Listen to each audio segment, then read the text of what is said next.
Forgetting Ashville is an actual play Chronicles of Darkness podcast set in the fictional New England town of Ashville. We're all friends, we're here to have fun, but our story can include graphic violence, drug use, sexual content, and other mature themes. Content warnings can be found in the show notes. We've talked at our table about safety, comfort, and consent, both as players and storytellers. We know what to expect, we're all excited to be here, and we want you to feel the same, so listener discretion is advised. Now let's forget our troubles. Last time on Forgetting Ashville, Lola and Dan brought the hand grubbler to return to the Heseal through a locust in the church. The two discovered an infestation of rat monsters known as beshilu chewing on the gauntlet between the shadow and the material realm. The two fought the monsters, but ultimately chose to make an escape from the growing swarm. Jesse learned about a possible way to take others with him into the Heseal, and overheard worrying intel about the Order of the Toolmaker. Aviva and John managed to convince Trooper Estrada that they were all on the same side, and shared information. Aviva learned of a connection between the final girl and Ashville, causing the Geist to lose control. Jesse, it's the end of the night. You had your conversation with June. It's late now, and that level of just weariness, right, of who knows, because of everything that happened with the hedge and the cabin, like, who knows how long you guys have been awake. You've actually managed to get some food, but, like, starting to turn in, and June just looks over at you and is like, hey, you need to go get some rest, boy. Like, do you have a place to stay tonight, or are you... Oh, yeah. Who's with the... Okay, I just want to make sure you had enough to eat. I can make you some more for the road, or... Oh, no, I had a little bit in between cooking things on the shift. Okay. She gives you that, like, sort of matronly concerned look, like, I believe you, but I wish there was something that I could be doing, like, if I could just put a sandwich in your hand, I would feel better. He gives her a roguish smile, snatches up a tray, and goes, I'm just going to do one more pass around the alley, make sure everything else is picked up, and then I'll get out of here. I'll go get some rest, make you feel better. How about that? Yeah, that would... Sure, you know. She ignores he winks at her and gives her a finger gun, and goes, she ignores the make you feel better comment, yep. But just does, and you step outside into the dark. Well, actually, so he goes around into the alley for just to do one final pass through. Sure. Over the course of the night, did anybody happen to maybe leave a jacket behind or anything like that? Yes. As he's going through, he's picking up like final glasses and beer cans, stuff like that, and will snatch up that jacket and to bring it over to like the lost and found. Sure. But he's also going to go once over it, and maybe one of those pins was left on the jacket? It was. This is sort of like a brown, sort of professorial sport coat almost. Yeah. Like, this is the fancy thing that they wear to the meetings, but, you know, whatever. Right. And right on the lapel is one of those little, like, brass pins with that stylized skull with the cog in its Going forehead. through the pockets on the jacket, is there anything else of note that's left behind on this jacket? Nothing other than just a little scrap of paper that talks about when the next lodge meeting is, which is in just a few nights from now. And then underneath, like a memento, whoever's jacket this is, like a reminder to themselves, like, oh, bring this up at the lodge meeting. It just says Founder's Day.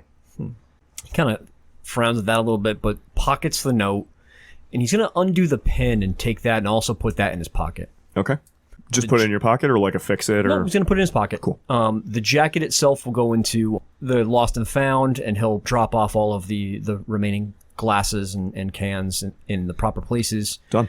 Wave to Aunt and Grandma, and head out into the night. You step outside into the parking lot. June has turned the lights off already. Bar's closed. You know, bowling alley's closed. Not that there would be anybody really around at this point anyways. Just taking that breath of, like, when you step out of a place that smells like fry grease and people, and you get that, like, fresh night air feeling. Yeah. Your first breath, you know, looking up, there is just barely a sliver of moon left.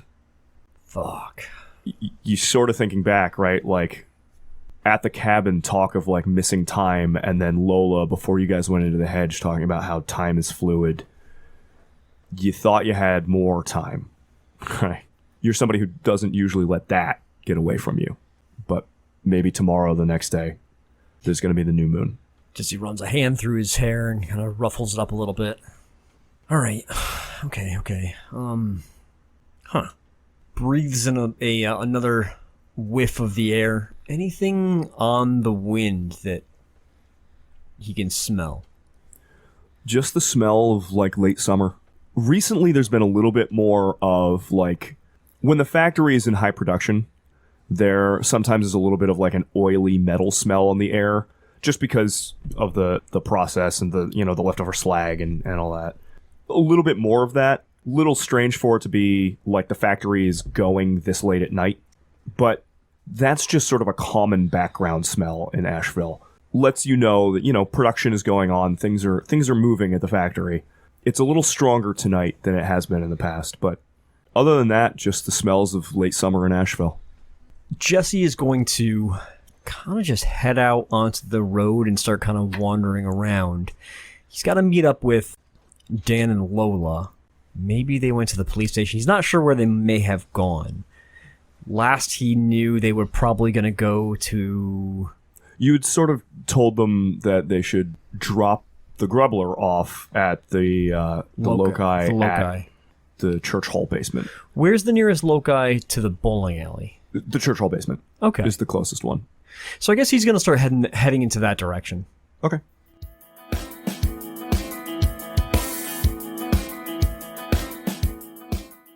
Dan and Lola, you guys had loaded back up into the car, correct? And were going to head out because you were supposed to bring, before the sidetrack that happened, you were supposed to bring the cop car back to Estrada. Uh-huh. They're not following us. They seem to have scattered, retreated.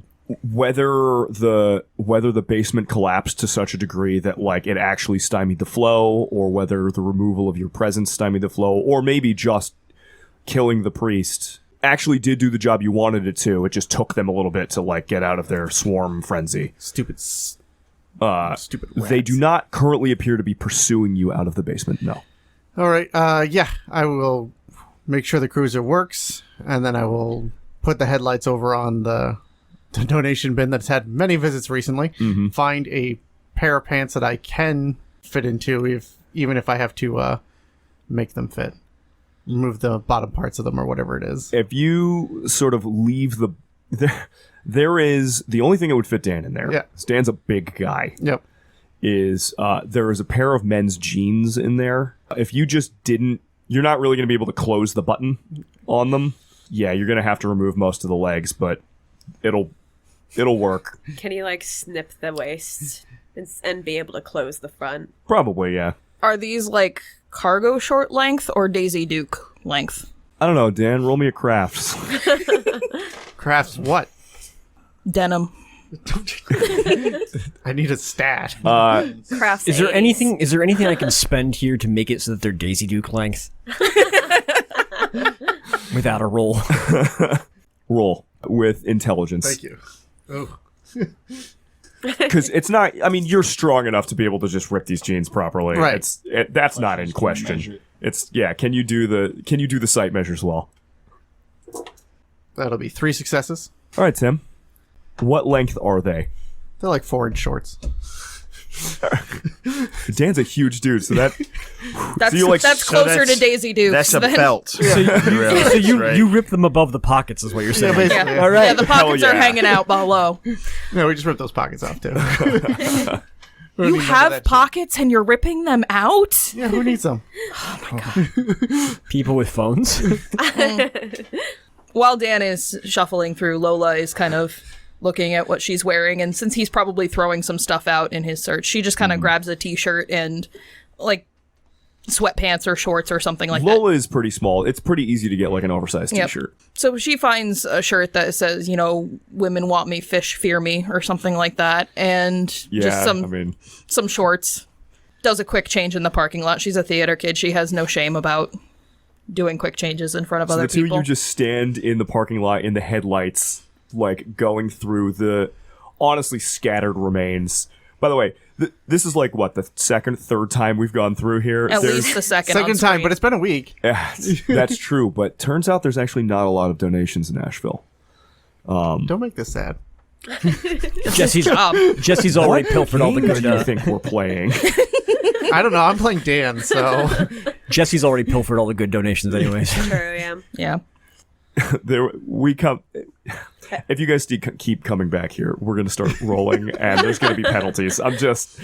But for now, yeah, you can have an oversized t-shirt and like a pair of. Honestly, Lola's pretty small, right? Like she's 5'3" and she's pretty slight of build. Like kids' bicycle shorts and an oversized t-shirt. Yeah. And Dan, you've got your cutoffs. I'm essentially wearing the denim version of the He-Man belt type thing, essentially, more or less. I accept this. Yeah. Denim booty shorts. Yeah. And after you guys, dress yourselves in the parking lot. Yeah. We're going to head to the police station. Okay.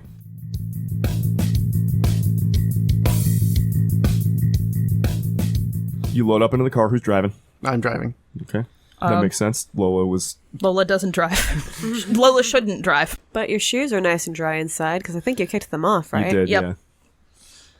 yeah. Yeah, I think that's the mini game is, how long can Lola keep a pair of shoes? And pretty quickly, after examining a little bit, you see Jesse walking down the road from June's towards the church. The second Jesse spots a cop car coming towards him, his hands go erect into the air and start flopping around, and he high knee runs away into the alley between two houses. Very conspicuously in your spotlights. Lola grabs the police radio and puts it on the loudspeaker. No. Just open the window. Over the loudspeaker, you hear, no, just open the window. Oh, okay, sorry.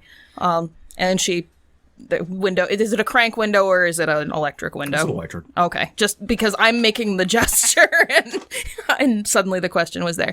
So Lola drops the window and, Jesse, it's us. After a few moments, Jesse comes slinking out of the shadows between the house. Sup, guys? Where'd you get a cop car? It's the same cop car. The same one? Yeah, all night.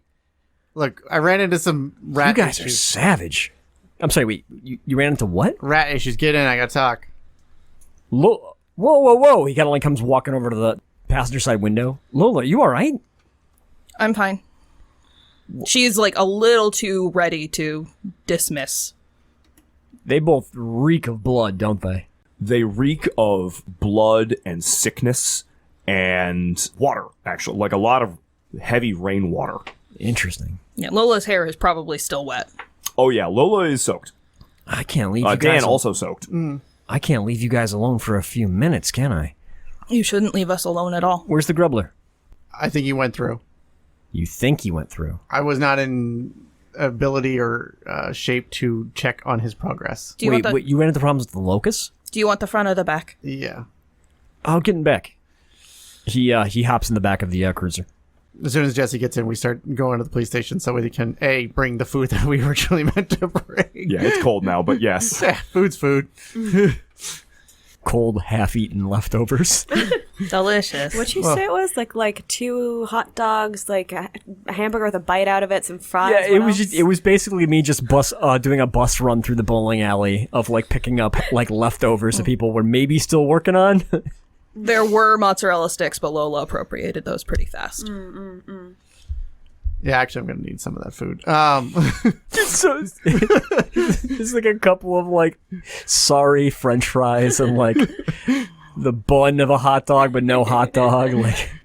Yeah, there was some sort of mega rat at the locust. It was like a rat cult.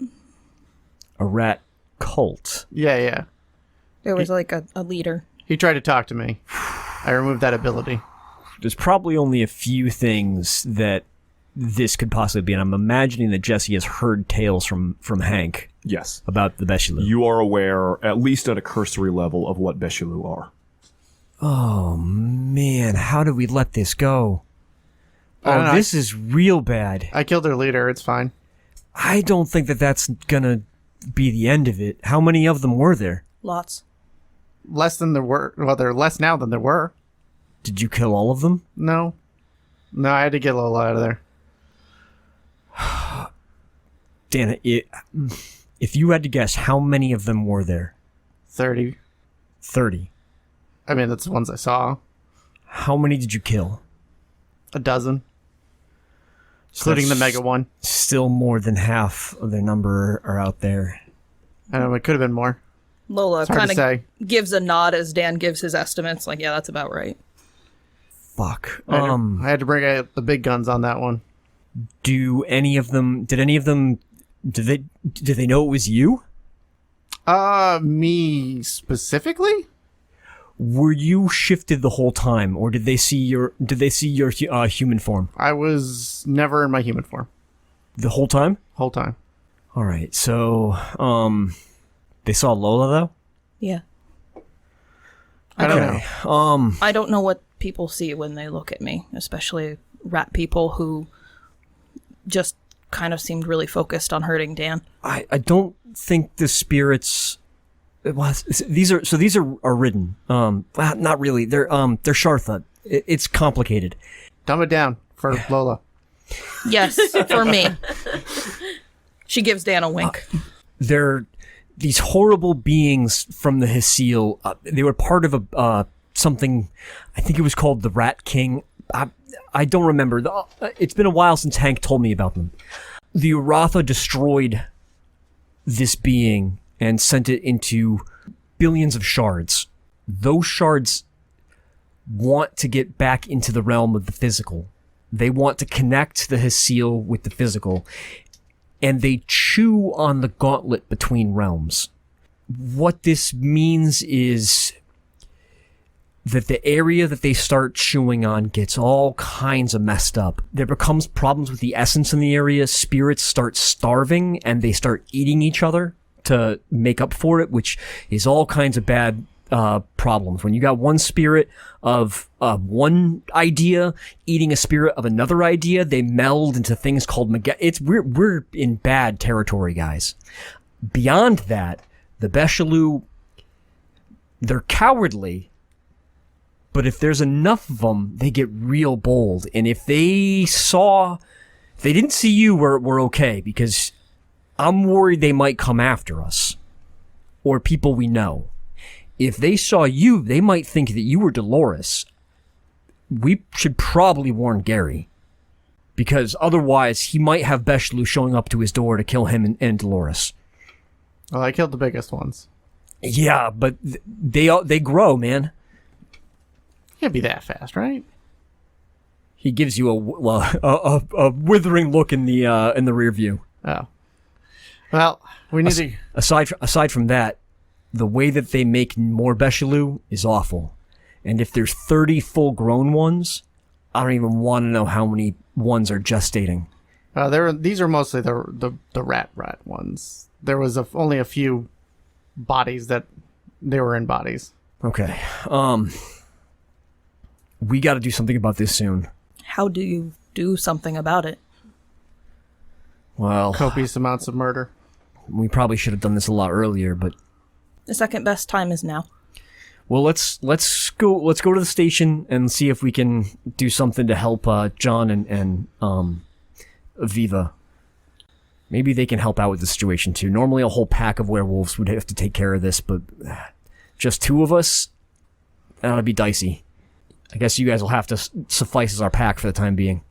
I can do that.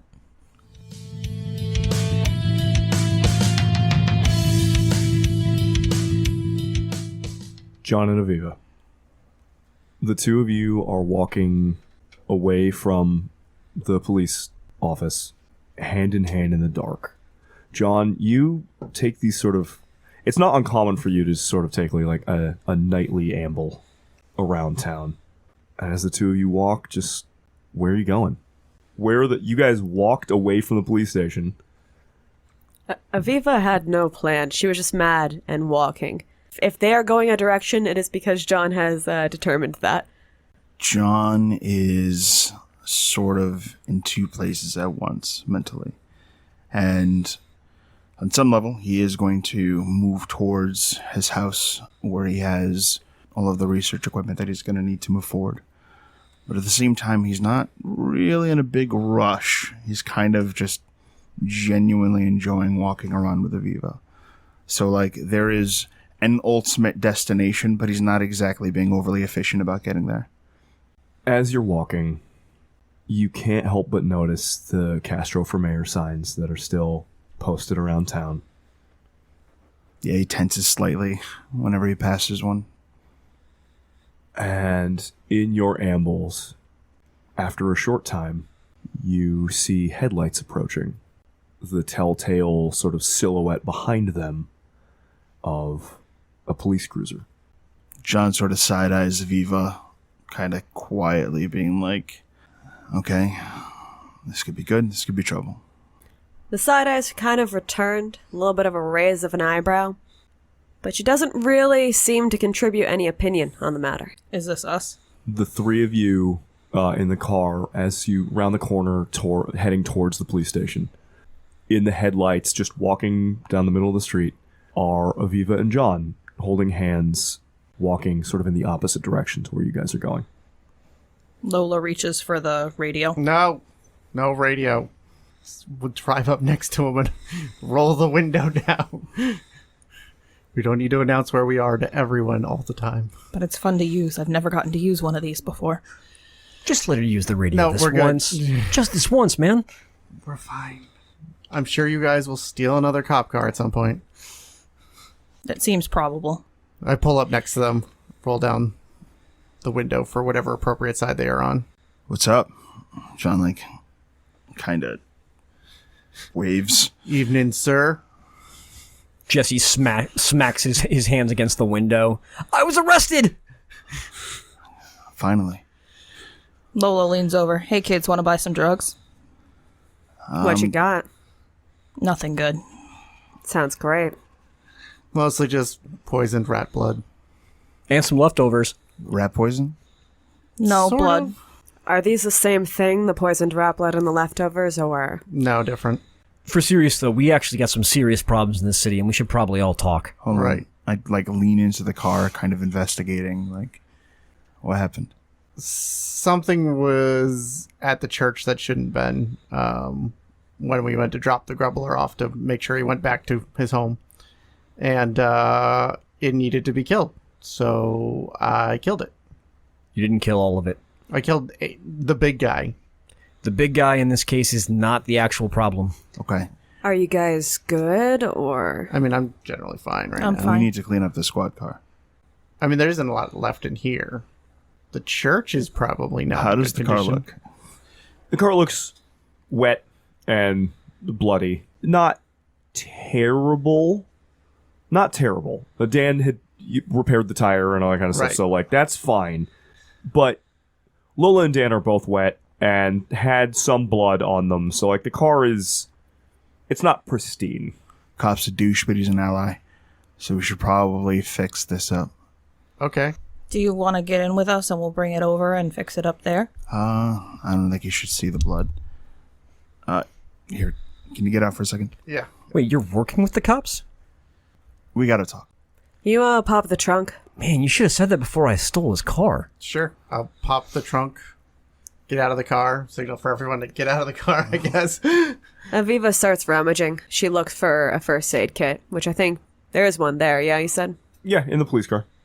And she yanks it out, and that's not particularly gentle about it. Just kind of yanks Dan's arm to check him, see if he's telling the truth. I mean, I'm almost entirely visible. Yeah, that's a pretty quick check. And You can do a visual inspection if you'd like. I'll help you out. no. Dan starts flexing. See any problems under there? He gets shoved out of the way. And she goes over to Lola. I will go with the show. Lola is like quietly trying to discreetly like cross an arm in front of her so the blood that's leaching through along her collarbone isn't visible. How successful are you at that attempt? Probably not very. Is that something you want to roll, or how do you want to do that? If you're actively trying to conceal it, give me a subterfuge. You're just trying to, like, cross your body and, like, physically hide it. Yeah. Give me a dex subterfuge. Aviva, this will be contested by a wits plus either medicine or investigation. No successes. 2 successes. She's very clearly trying to hide the fact that she is hurt. Hey, you're full of shit. Say so. I'm fine. And she, actively now turns away. Hey, Lola, we're working as a pack. Let her tend to that. You agreed to this. When Jesse reminds her that she has agreed to things, she kind of, very slowly turns around and even slower lets her arms drop. With that, Aviva is going to try and use some medicine to treat Lola. How quickly and, based on how she approached Dan, does she take a different approach from Lola? Not at all. Okay, Lola... Rougher, probably, honestly. Lola actively flinches at the sudden movement toward her. Hey, am I going to kill you with a Band-Aid? People who move fast toward me don't usually have good intentions. Especially when I've been bad. All right, well, I'm going to admit it's pretty tempting to slap the wound if you keep on squirming, but I'm trying to heal you right now. That's not helping. Probably not.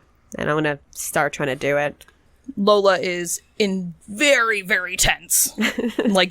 She allows it, but she is watching with super wide eyes, and she starts shaking a little bit. The wound itself doesn't seem particularly, externally... there's some, redness and, almost like a chemical burn in one area, but it's more... You get the impression pretty quick that it's more, something made her sick, and, time is going to help more than anything.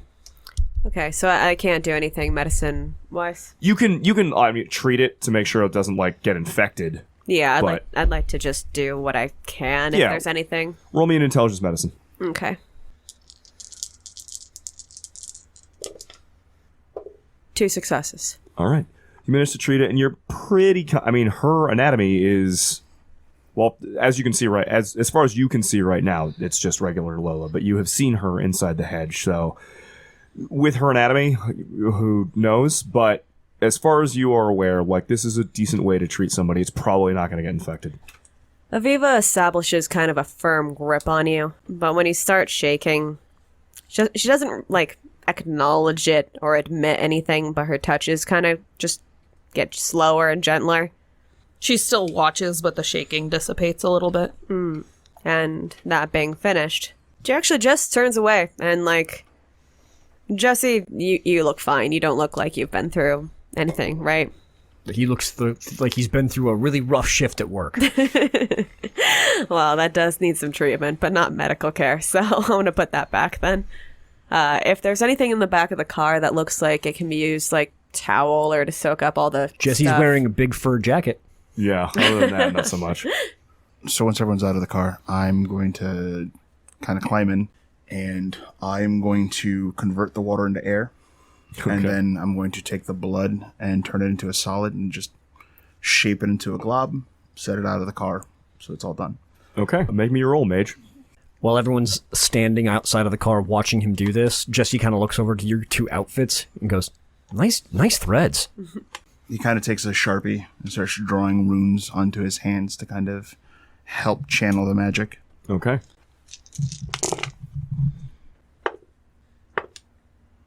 And that's 5 successes on casting. That is an exceptional success. So I'll compress the blood into a gem, set it outside, and then once the water's been turned to air, I'm going to double check the car to make sure there's nothing else that stands out as unusual. Honestly, on an exceptional success, this car looks totally fine. It looks, honestly, between that and Dan's successes, fixing tires and stuff, this car looks perfect. It looks, honestly, probably is now in better condition than when it was taken from Estrada. Okay. And, hey, Dan, can you pass me my phone? I'm going to anonymously tip off the location of the car. We're going to bail and just let him pick it up. We just drop it off there. You guys are 2 minutes down the road. Best we don't. But we'd kind of like our phones back, too, is the And we thing. don't want to be connected to the car. Let's listen to John on this. I trust him. All right, whatever. Aviva jams her hand out towards Lola. Lola kind of fumbles at her hoodie, which she did put back on, despite it being wet, and she finds the phone and puts it in her hand. Thank you. Your phone's in the car. Cup holder. Pull it out of the cup holder. Mm-hmm. Yeah, I'm going to call and leave a message to the police station, basically being like, hey, I spotted this car while I was walking home. You can leave a message. He doesn't pick up, whether or not it's because he's tired or because he sees it's your number and just chooses not to pick up, Yeah. And then we throw the keys into the trees. No. Yeet. Good luck, fucker. Yeah, we haven't exactly been walking too long, so No. I'm sure you can handle it. Okay, so I'm heading to my place. You guys are welcome to join me, and we can talk. It is getting late. Everybody is kind of tired at this point. No, we should probably definitely talk now. If you guys are all up for it, I say we go to John's place and have a little bit of a powwow. Yeah, I really want to do that. I got a lot of questions for you. Okay. Right this way.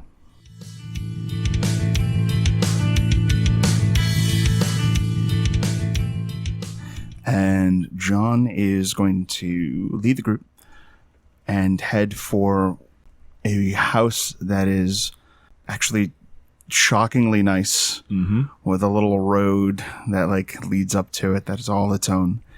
And Aviva might notice how incredibly close it is to the train car that they had last seen each other at before she's returned to town. In fact, if you went into the backyard of this house and walked a short way through the trees, you might come to a place that is very familiar to you. Do we know about this place? Yeah, I mean, he doesn't generally like We don't invite have people to hangouts, hang out, right? but yeah. Very different from the little apartment above Ernie's pawn shop. As Aviva's walking, she slows down, just kind of looks around, purposely trying to make it hard to get a read on her expression, confirming the location with that look around. I mean, it's not hard. It's burned into her mind. Where's John looking? Like, as we're walking in, like... John is sort of laser focused on conducting the investigation, which he needs, to get access to his library for. So he's sort of like looking forward and very headstrong and focused. Hey, John, buddy, where are we going? Because I thought you were living above the pawn shop. I've been staying with Ernie for a while, but this is my home. And here is the library that I'm going to need For what? to deal with the cult. Don't you mean this is your mom's house? No. Okay.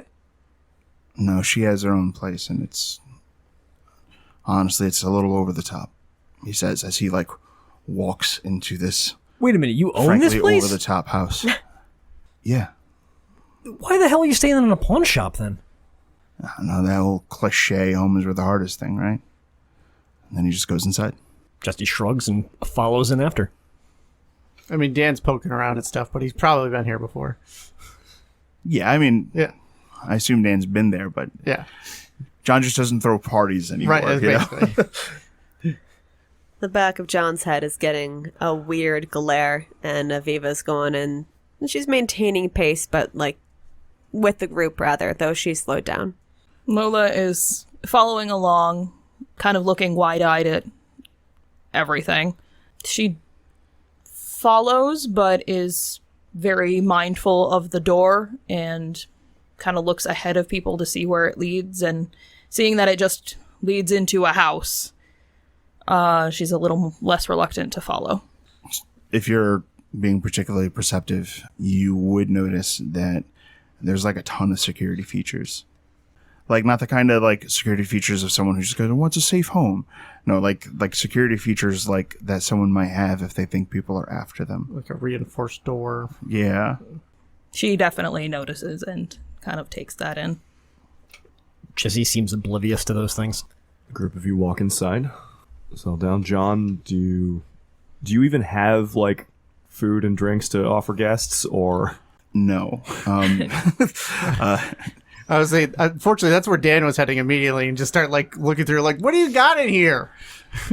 Lola has remembered to grab the leftovers from the car before they left. Actually, wait, I want to know what's in John's fridge. Mustard. Yeah, radish. there's Spell there's components. salad dressing and some beer. Honestly, it looks like when he eats here, it's usually some sort of takeout, and all he really keeps here are things to see to it. Basically some non-perishables here and there. Yeah. Just things that you haven't bothered to get rid of. Stuff to make like pasta condiments with. are in the fridge. Condiments, Yeah. It's a little sad, right?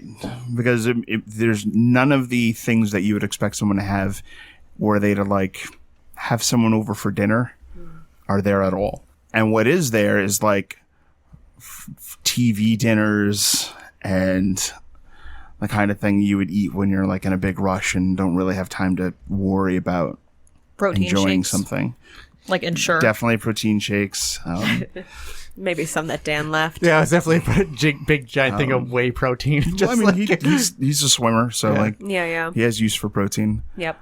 Yeah, and that he's got just lots of liquor. I figure while Dan's probably looking at the food selection, Aviva's kind of doing a weird check over of the windows and like the boundary of the house, just very conscious of where this house is located. But she's not really saying anything about it. She's just making a face. I think I'm going to start pulling together something from the remnants of whatever John has and ask Jesse to help me out. I feel like Dad probably just, like, considering what was described as being here, the best that you find is, like, a big Costco-sized tub of peanut butter. And you're just, like, you grab a butter knife and you're just eating peanut butter straight out of the thing. I was thinking, like, he had, like, old cans of, like, chili, and I'm using that and adding, like, whey protein powder into it. God. Oh, God. I'd look at him like, hey, that gets really dry. And I just set out like a drink. Just kind of understanding. Yeah, and put the old beers in there, and just, like, I've got, like, 2 open, and I'm just, like, I pound one and, like, crush it, and then start on the other one. How serious is the talk? You're you guys making need to like have? you're making like a protein bowl based strictly on the actual nutritional values of things, not actually what it goes. So so the peanut butter does go in there Yeah. Yep. with the chili and the whey protein Just a Jesse. slurry. and just some cheese that he found. Jesse, how serious is this conversation? You need. Extremely serious. Yeah. Lola holds up the bag of leftovers. John starts to break out the alcohol. It's cold, but there's some food in here if people want it. What is it? Whatever Jesse put in the Some bag. grill food. I can warm up some of this stuff. Yeah, but like, what is it? Hot dogs, a burger. Dan, did you eat the burger? I haven't had a chance yet. Some fries. All right, some fries. I It smells like. whatever. I probably can't do it anyway. And Aviva just goes over to join at the alcohol. So, Sorry, not in here. Come with me. And he like gestures really quick, and he heads to this room that has no windows, is specifically kind of has a different energy than the rest of the house, and within it is a collection of dusty tomes, journals, newspaper clippings from around town of car accidents, and it just has a bit of weirdness to it, and there's some odd runes that are scrawled all over the place, sometimes with chalk, sometimes cut in with a knife. Jesse does give this room pause and actually kind of nervously looks around this room. You can just tell body language wise, he's looking at this room like he's giving it like he doesn't want to come in. He looks like he's looking at this place like a trap. Okay. John will get some chalk. He sits down, crosses his legs, and he starts scratching these symbols into the floor slowly, making a circle around himself. Go ahead. Continue. Aviva's kind of stopping, like one hand's probably got a glass of, I don't know, would you have vodka in your liquor? Definitely vodka. Yeah, sure. A glass of vodka, one hand, and the other hand is like kind of trailing over the markings that you scratched over. She looks over, The only thing of value in here is alcohol. like midway through, trailing her hand down like the markings on the door to Jesse, and she's like, "You good or?" Yeah, I'm fine. He kind of gives a half chuckle smile and steps into the room. John, what's with the chalk? I'm preparing some summonings. Okay, can we get into the conversations first? Yeah, by all means. It's just, this takes time, so. So we've got some problems in this town. Have I ever talked to you about beshilu? Bless you. Gesundheit. No, Did I ever not tell- exactly. Did I ever talk to you about Shartha? Yes, you have spoken of Shartha. Apparently, we have an infestation of this kind of Shartha, the beshilu. I don't know how bad it is, but Dan said that there was at least 30 of them, and he's killed a dozen which leads me to think that this is already beyond the point where 2 werewolves can handle it. And this is something werewolves usually handle, or what's with that? We're supposed to, but my Uncle Hank used to be the one that really kept everything in order, but he went missing a few years ago.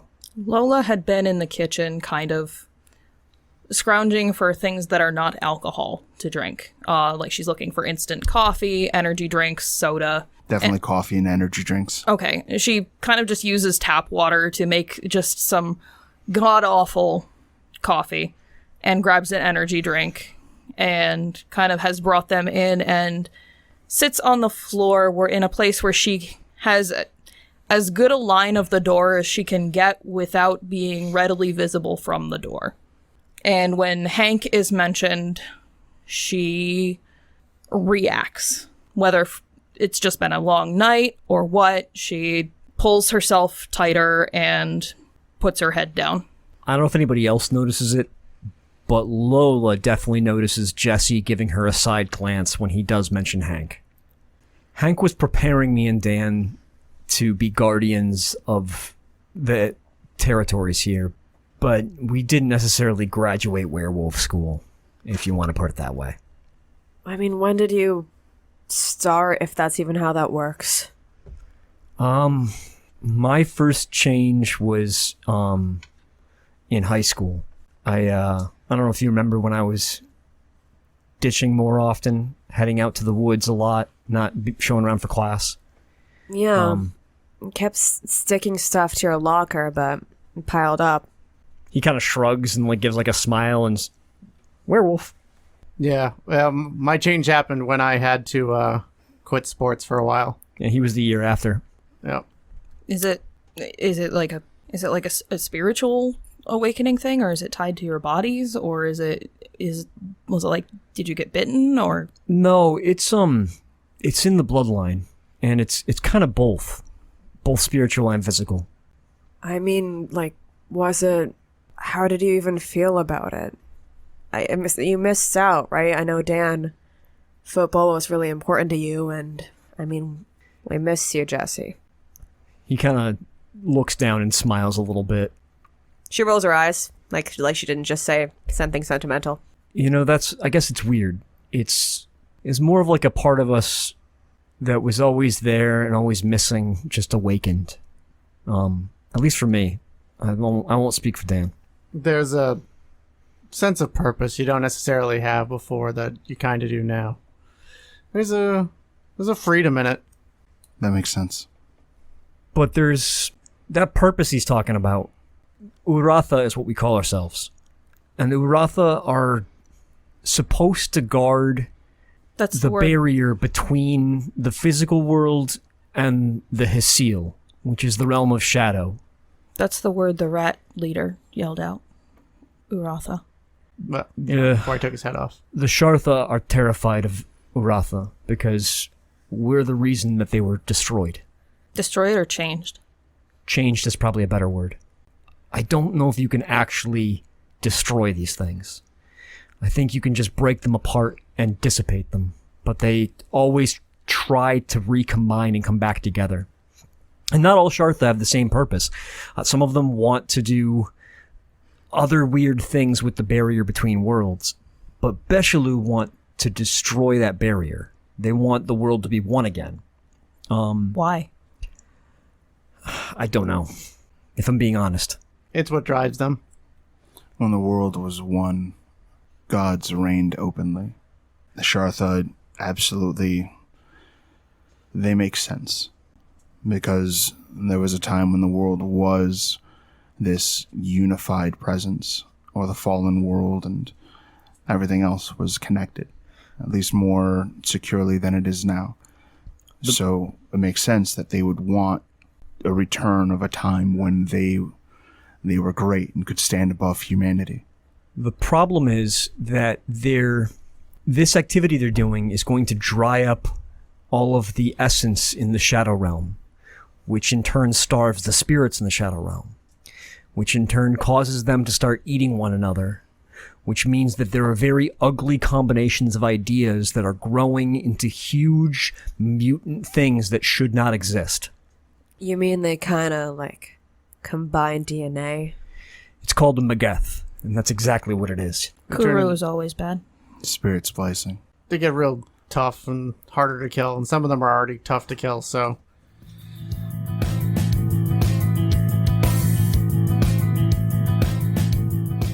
So make sure I understand. Yeah. Right now you have a situation where the Shartha are going to throw everything out of balance to the point where a single pack of werewolves won't be able to readily handle the situation. A single pack of werewolves could handle the situation. But we don't have that. We have 2 werewolf brothers who are unfortunately missing a lot of the support we would need to be a functional pack. But right now, do you feel like we're enough to handle this now, as opposed to after they accomplish whatever they intend?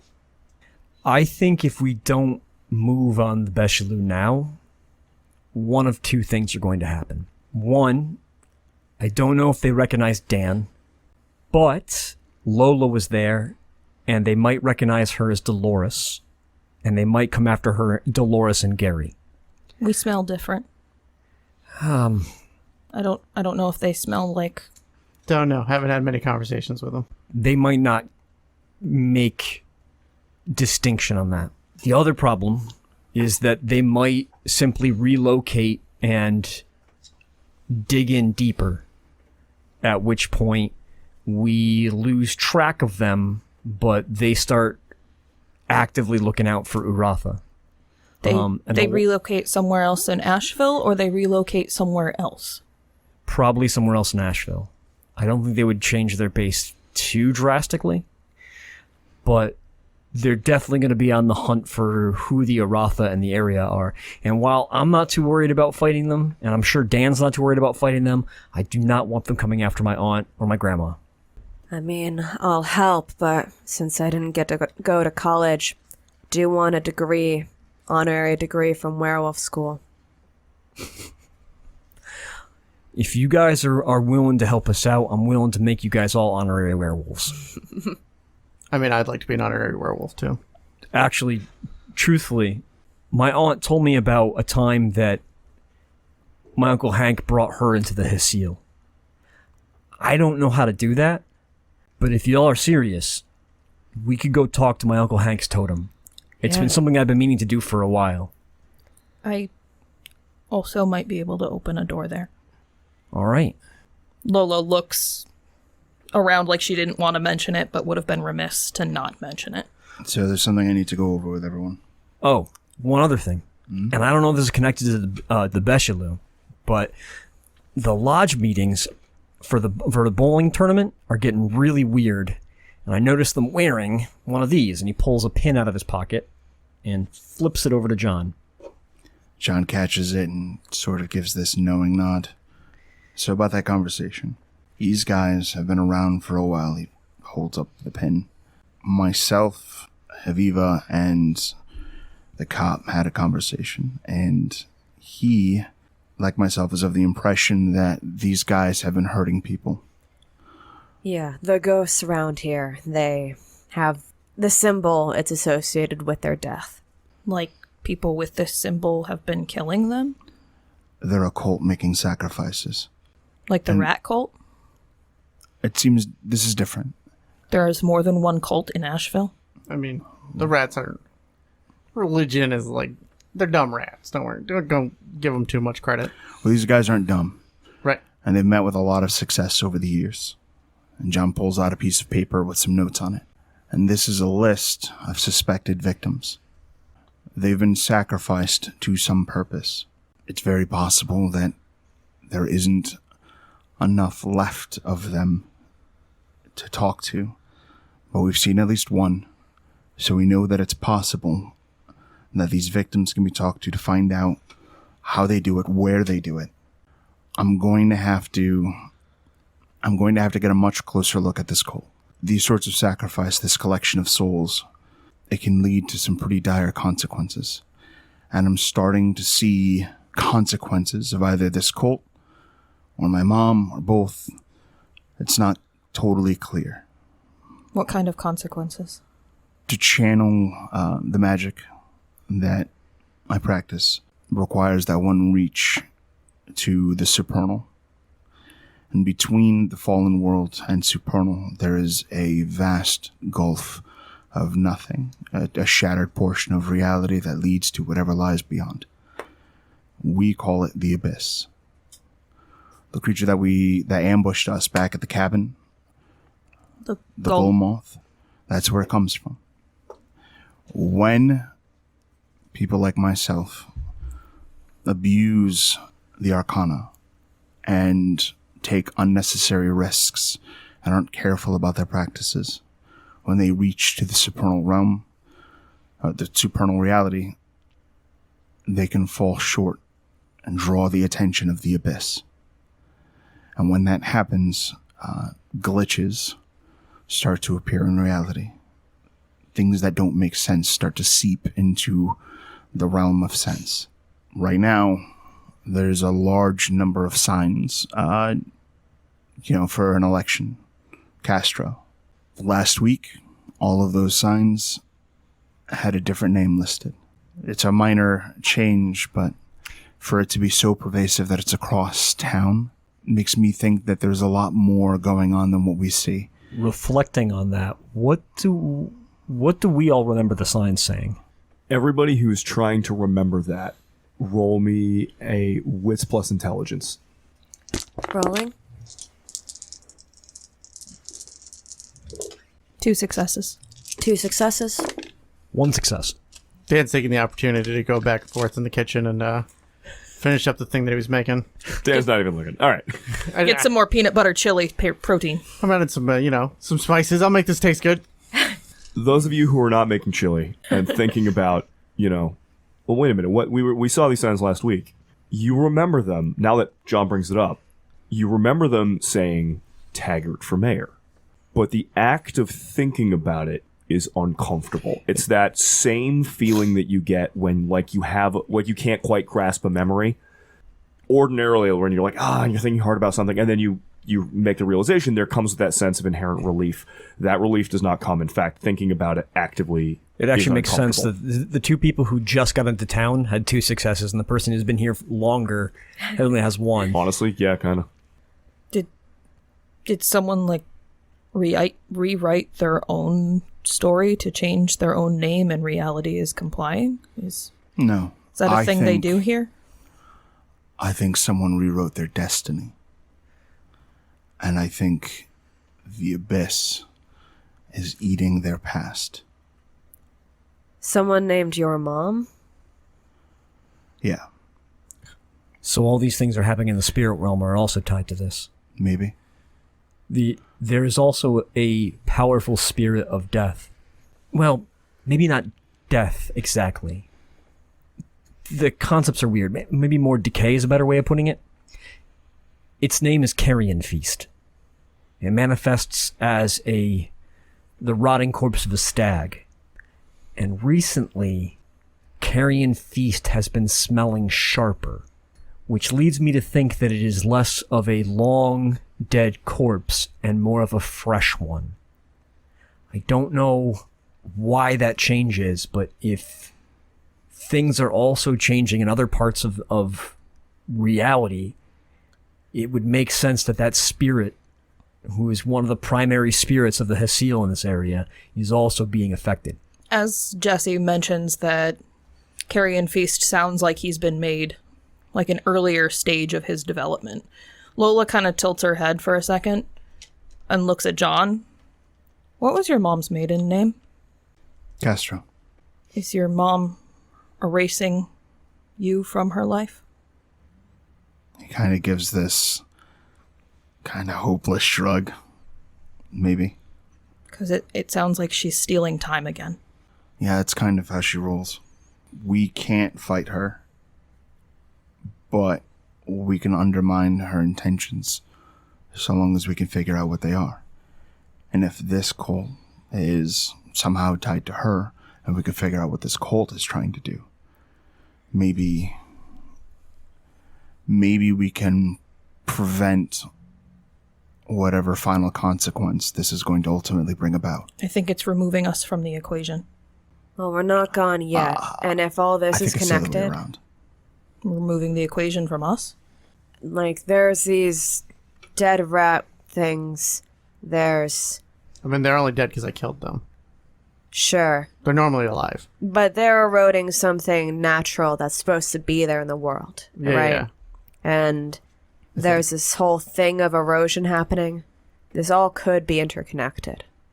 The fact that the sign says Castro means that there might be changes that are happening to relationships, the connections that people have.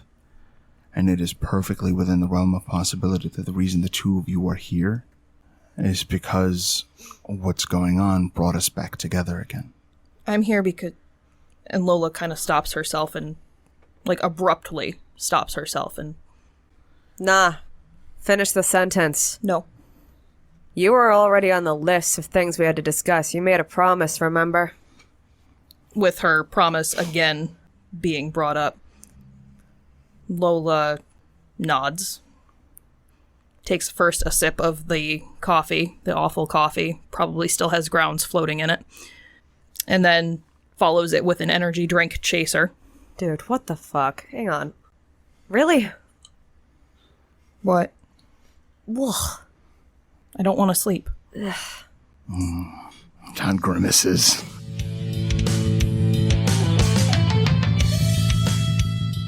What's a cooking roll?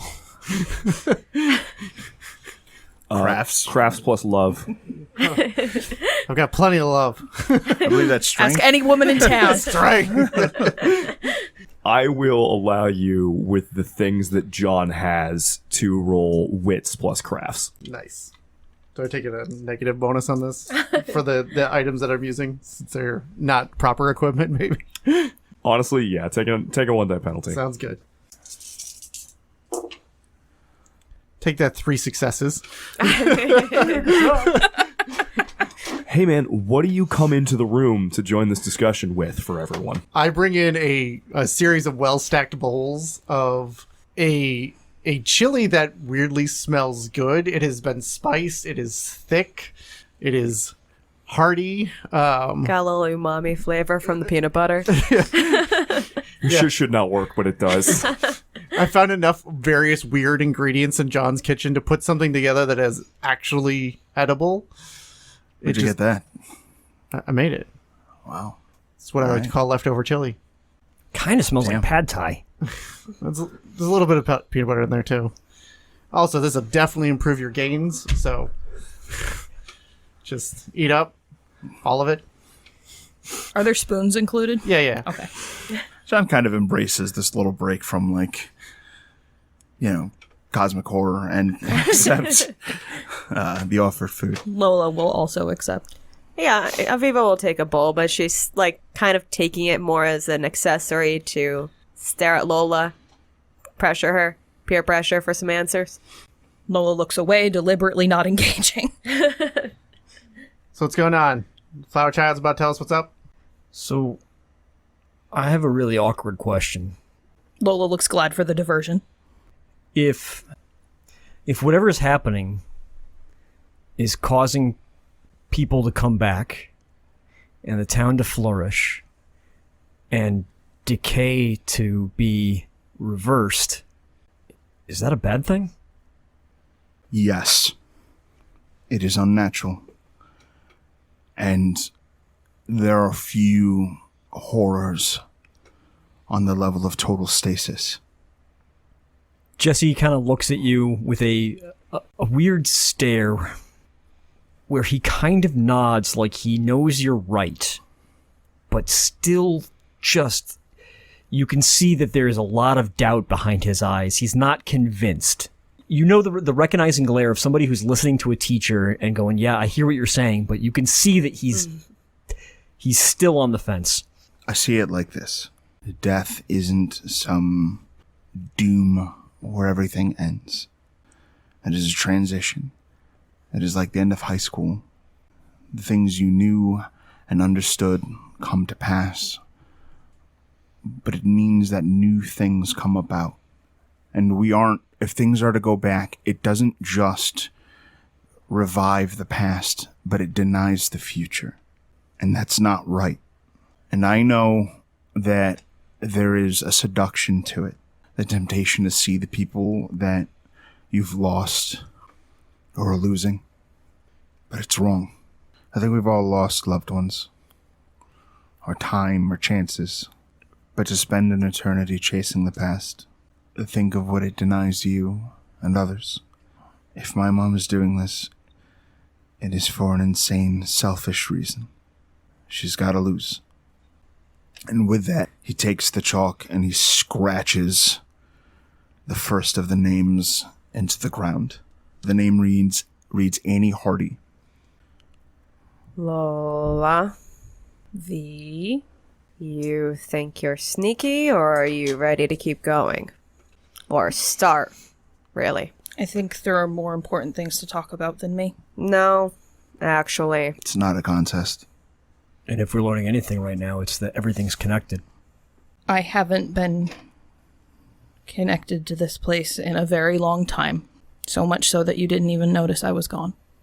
I noticed that your replacement sucked. I saw it for what it was. I suppose it's on us. We were totally fools. I didn't know anything. Spent a long time being mad that my best friend suddenly didn't give a shit about me. That she didn't want to do study group. She didn't want to lose our voices singing along to musicals badly in the car. She didn't even want to say hi in the hallway. So, yeah. It didn't seem like you were missing. It just seemed like you were suddenly terrible. Now we got a chance to hear what the fuck is actually up with the person we care about. So, you gonna keep on just fucking with us, or? By the weight of my word, I can't. Good. But it's going... She sets her drinks down, sets her chili down. She had been somehow balancing a drink in each hand and the chili in the center of the two. But she sets them all down and just kind of hugs her knees to herself. And she takes a long breath. It was all my fault. It was my fault I left. I was stupid. And I didn't read it well enough. And I was selfish for wanting to not stay here all my life. And I didn't think. And it was my fault that I was gone. You said this was when you were pretty young. I was 14. I mean, classically, that's an age when people make terrible decisions. Yeah, but I don't make terrible decisions. I make the good decisions. I think about things, and I think about the good of other people. And I should have known better. John side-eyes Aviva a moment and sighs. You can't blame yourself for the bad things that bad people do. I don't... She isn't bad, she just doesn't know better. How does that justification not apply to you? You didn't know what was going to happen. But I should have. It was all there. How could you know? If you can tell me right now how you were supposed to know, I can accept that. But if not... I should have been smarter. Good things don't happen to me. Things that good don't happen to people. I should have been suspicious. Sounds like a well-laid trap. Sounds like a shittily laid trap. That's barely even logic. Good things do happen. That was the well-laid part. These gentry are cruel. Don't say the word. Fair enough. Not when there's a huntsman after us. Me. But they're cruel. They're monstrous and they prey on good people. They don't know better. Who cares? They did it. It's on them. They're the one who did the thing. So, after dance class, I was waiting for my mom to come and pick me up. And this beautiful, beautiful woman. She looked very official, very put together. She had been watching through the windows. She said I had talent. She said that There was a school and a program outside of Ashville in the Boston area where I could get a scholarship and I could be a dancer. I could earn money being a dancer. And she gave me a clipboard and said, sign this and all the dreams will come true. So I thought I read it and so I signed it. She took me back in the dance studio to get my stuff. And she took me through the mirror we came out of. Into the hedge. And past. I would have signed it. I gave up half my life in high school trying to get scholarships. So, if you think that anyone here is going to judge you for being good at dancing, believing in your talent, having worked towards something, trusting someone who shouldn't have been targeting a fucking 14-year-old, well then you're thinking of yourself. Because you're the only person blaming you. Honestly, the part that just confounds me is the fact that these things have gone under the radar and are able to just snatch somebody out of the blue like that. I wasn't the only one she took. There were others. Are they still there, or what's Others up from with that? Ashville? You don't remember. I don't know. Your memories of your durance, your memories of being in Arcadia are as fractured as Arcadia itself.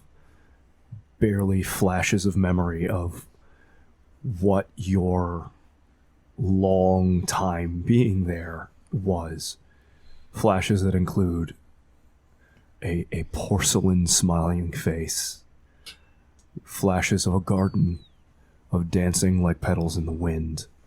Flashes of color and light and sensation that this world cannot compare to. It is horrifying and alluring all at once. And you know that there were others because you know that you tried to help them to escape. You cannot remember their faces and you cannot remember their names because they were lost along the way. I don't know. One of them, Mother remade into gemstones. The other, Mother remade into paint. That's why they can't make anything of their own. They can only redesign what already exists. That's why Dolores is made of scraps. She can't make anything new. She can't make people. She can make things that look like people. But this mother of yours, she snares people from our world and remakes them? Yeah. Into things that are beautiful. Into things that make her happy, that she can find joy in. She wants to be a mother.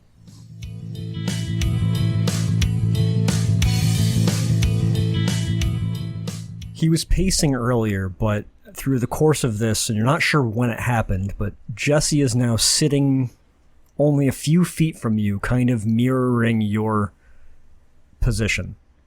And he's very, very serious, giving you a very even level look. She kind of looks up with her eyes, but doesn't lift her head. Did this mother of yours steal my Uncle Hank too? She, buries her face in her knees. No. But she changed him. All wolves in the hedge get changed. And it's my fault that happened too. Start from the beginning of that, okay? Please. She wanted to be a mother, so she wanted kids to do things with. She wanted recitals to go to and art shows to see, and so she made us do all that for her, and she made us into the things she wanted to see. But you don't just keep your kids at home, right? You take them out, you do things with them. So she made us compete against one another, and I won. She gave me wings, and I could go anywhere, but I was always tied to her by the wings. I could go go to the realm of death. I could go to the spirit worlds. I could go to the realms of other gentry. She kind of catches herself and covers her mouth when she realizes she said gentry, and kind of like you can see her cursing under her breath, but she keeps going. I would show off for others to bragging rights for Mother. But she took us out as a group. We were her hunting pack. We would find things for her to change. Things that wandered into the hedge. And I was good at making people stay still.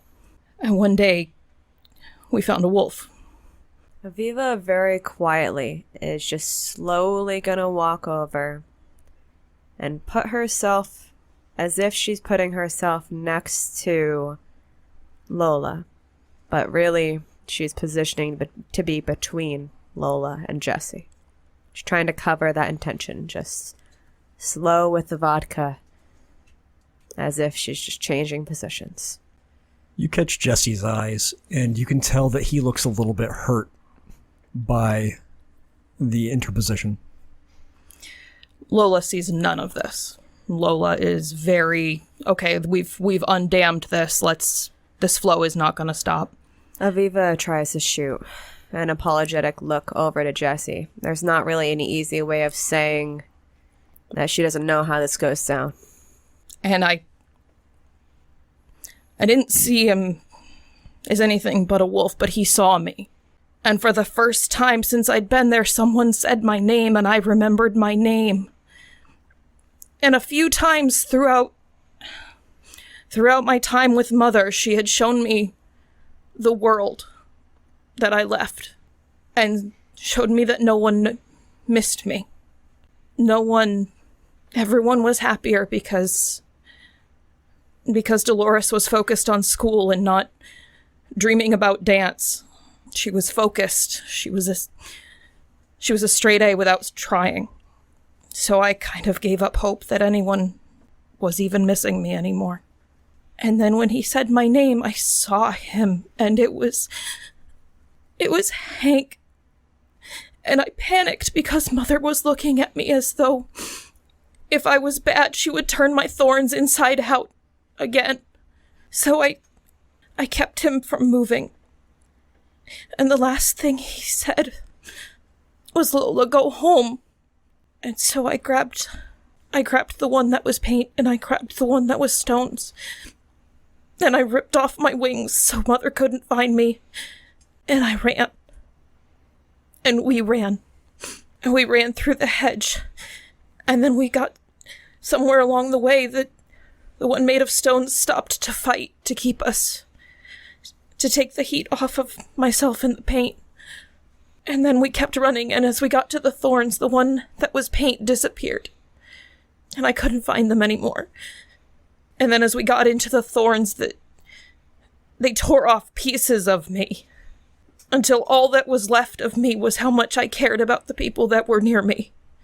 It was like tearing off each of my limbs, starting with the fingers and the toes. People are made up of so much. And all that was left when I came out the other side was just my head on a torso. And the one thing that kept me going was that I loved my friends. And that's all that's left of me. So Hank is gone, and I'm sorry because it was my fault. So hearing that, kind of sensing the tension within the group, John actually sets the chalk down, and he gets up and heads over to Lola and hugs her. Lola has kind of curled into a ball during the pause at the end of her story, wrapping her arms around her head like she's trying to hide from everything that she's just said.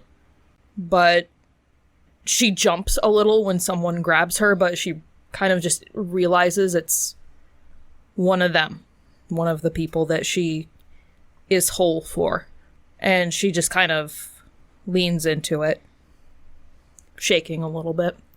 Seeing that Lola has someone hugging her, Aviva's looking between the two werewolves. Still a little apologetic in Jesse's direction, but she seems to be watching. She doesn't really know what she's watching for, but... Dan, seeing that the general moment has broken, is follows John's example and goes into hug Lola, also trying to gather Aviva into it at the same time. Yeah, bring it in, big guy. Aviva's resistant. She's still looking at Jesse. Jesse is just kind of, shoulders have sagged a little bit, and he's just sitting by himself, kind of staring off into space.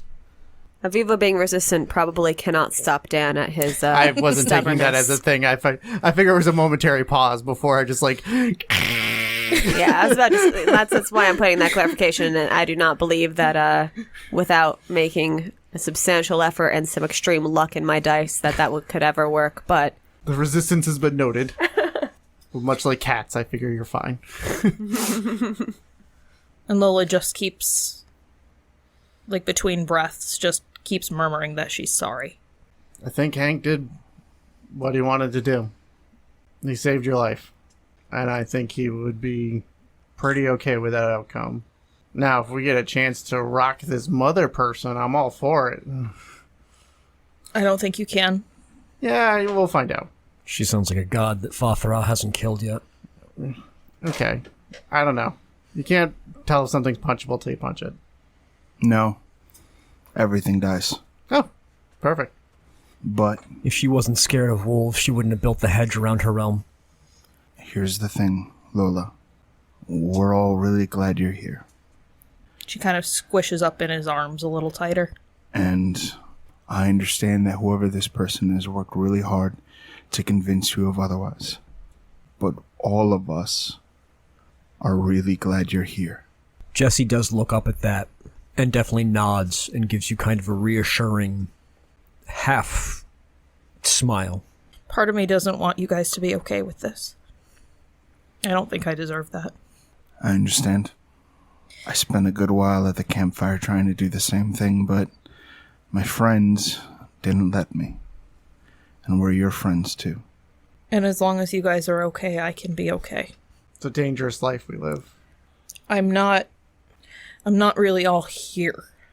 Like I said, the thorns, they took pieces of me and they're still there, and if I want to go back for them, I can try and get them, but it's dangerous, and so until I get those back, I am defined by how I left. That's how any of us who make our way back are defined. Defined? What the fuck is that about? What are you at the core of your being? Who are you at the core of your being? Well, there's more to that than just how you left a place. But that's all the thorns left me with. I am my kith. That's the name for what the hedge makes you into. My kith is one that leads and guides others, because if we don't, who are we? There are some, the one who turned and fought to buy the rest of us time, they'll be a beast, which they have to fight. It's what defines them, is that they don't take things lying down, they fight. The one who slipped away, I don't remember the name for their kith, but it's the ones who make their way alone. They are defined by their ability to weather things alone. So when you boil a person down to the syrupy substance of self, that's all we usually come out with. And then if I were to go back and find the pieces of me, I would have more to draw on when this world confounds me. That's why I'm not drinking. By the way, I broke a little bit when I saw magic being done in this world, and I had been drinking and reality wasn't quite all here. Apologies. It's not your fault. You had no way of knowing because I didn't want you to know. It's a good way of looking at that. Maybe someday we can look for those pieces if we got a way to do that, but for now, The hollow of the hanging tree leads directly to the thorns. Does it? Yes. It does. It's where I found Jesse thinking about going in, and I panicked and I tried to get out faster, but the thorns took some strength from me. If you travel through the seal to the hanging tree, that's where you find the hedge. This is where the mushrooms are? Yes. John seems to be visibly thinking something over. I noticed carrion feast there when Lola came through the hedge. Hey, is this cult the lodge? Yeah. Oh. Do you need to, join the lodge? Because Because I've got like 3 standing invitations. Yeah, Is that going to help any? it does. Gary's part of the lodge. Yeah, he's one of the ones. Jesse pulls out the note, and I think I know when their next meeting is. He offers up that note. Is Dolores part of it? I don't think Dolores is part of the cult because of things Gary said. He was going to a lodge meeting. I know he said she was organizing the Founders Day celebration, but I don't know if that's lodge related or not. John freezes. When is Founders Day? Takes out his phone and starts like rummaging through the calendar. I think that's when the meeting on there. Look at the note. The note says that the next lodge meeting is going to talk about Founders Day, is the sort of the implication of the note. Founders Day is in about 2 weeks. 2 Saturdays from now. It's not like the official Founders Day, but that's when the festival is.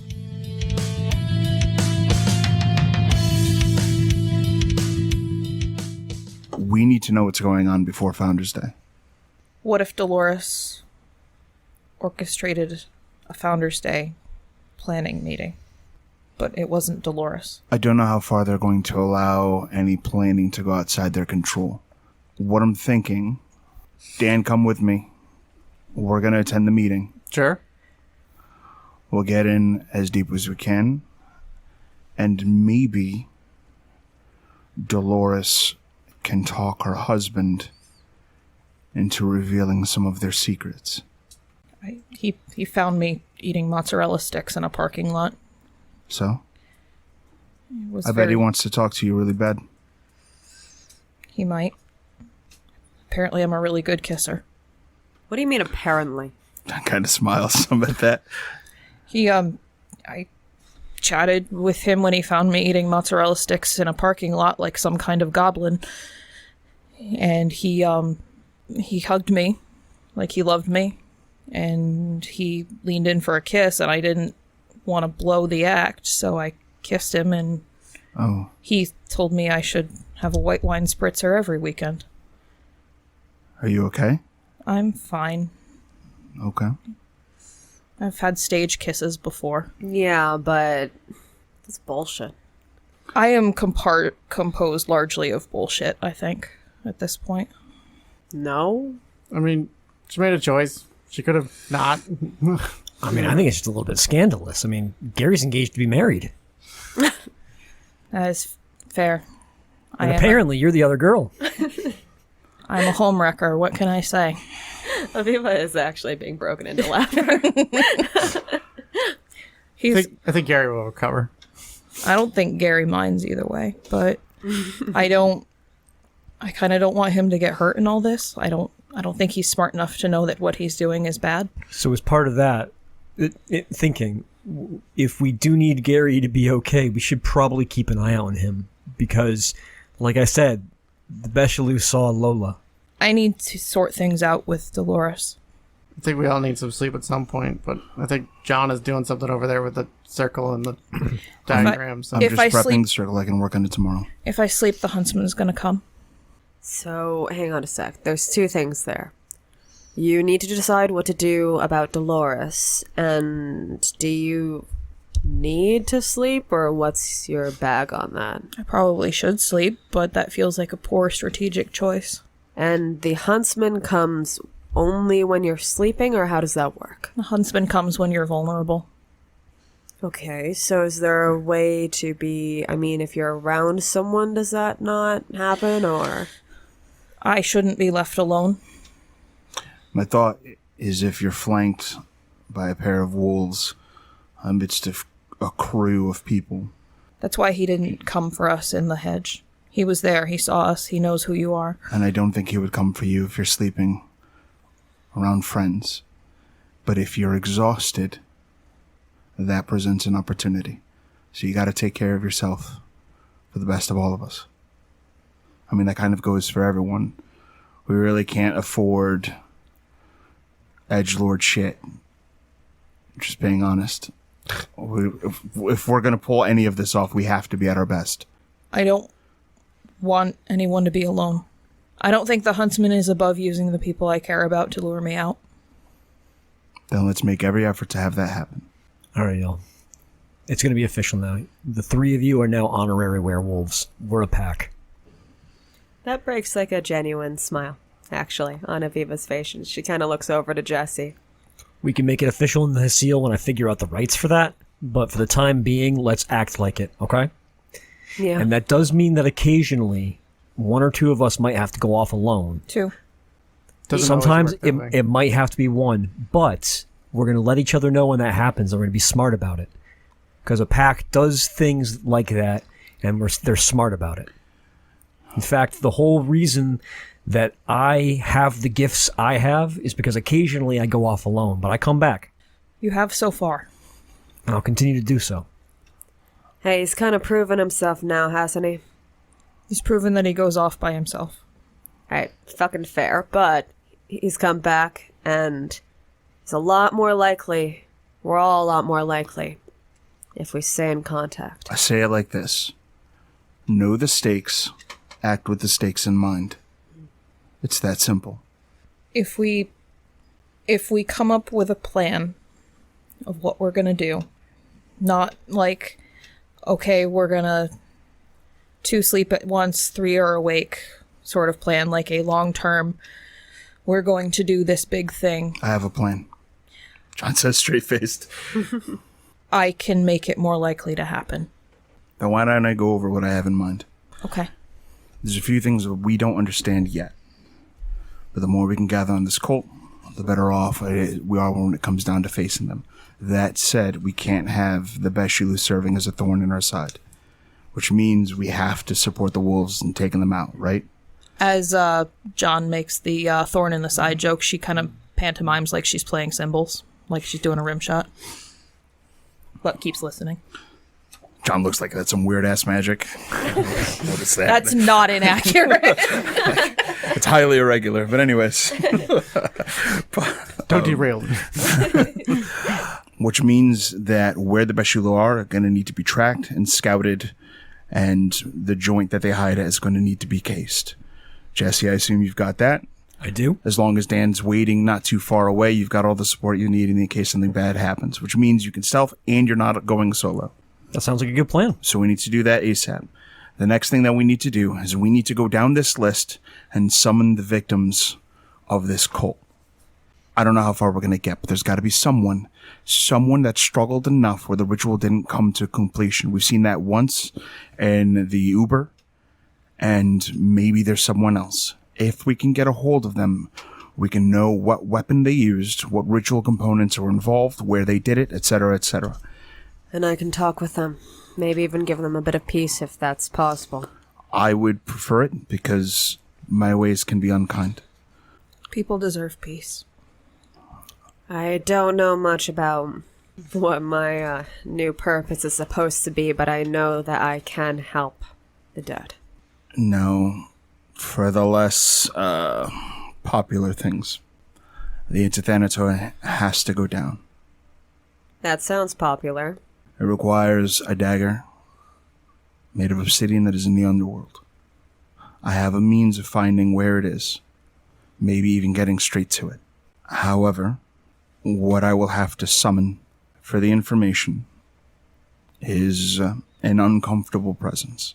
What, is it like the anti-Thanatal? It's from the underworld, it couldn't be. It is not from the underworld. Oh, okay. Is it the Abyss? Stygia, the place that I am connected to. It is clad in the trappings of an angel, but it is a vicious, powerful being that demands consequence to those who would defy the laws of death. Clad in the trappings? Yes. What is that? What is that? It's a black angel. Like it has wings or like 6 of wheels or what's up? To like a biblical angel. An angel of Stygia, a place that doesn't exist in any Bible. But ancient Greece? Its appearance In a is way. what it is. I feel like we're... Ancient Greece is probably one of the closest things to our histories and understandings. So you gotta make a deal with the spirit. That's... Well, if it's a spirit or it's an angel, there would be a difference, right? Or, Why? I mean, not everything's a spirit. Yeah. If it has some connection to a god or a god concept, or is that... There are gods of Stygia. Yeah, but like a higher power, or like a deity, or... Are you asking me if it serves God? Yes. There is more than one truth of God. And if I'm going to be straight to the point here, one such truth is Father. Father is the symbol of oppressive faith, dogma, the way people make others suffer in the names of their gods. Assholes. But I think we all, on some level, can accept that is hardly the only truth of God. And I'm not going to pretend to understand how this angel comes to be and whether or not it is the angel spoken of in ancient texts. But what I know is that it is called a black angel, and it acknowledges that it is called a black angel. And its power over death is impressive, to say the least. Those are the things I know. Aviva kind of folds her arms. Is biting something back, but in the way where it doesn't seem like she's entirely sure what she would even say if she were not to be holding back. Kind of fiddling with the Hamsa necklace that she wears.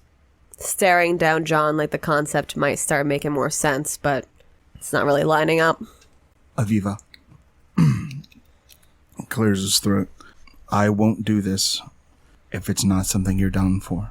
But the golem moth has to go down, and this is the only way I know of getting to that dagger. What? No, fuck it. We're asking the angel thing for where the dagger is. Okay. Whether it's an angel or not, or that word means something different now, whatever. That doesn't have anything to do with us fixing this. It may be connected to something entirely different. Angelos.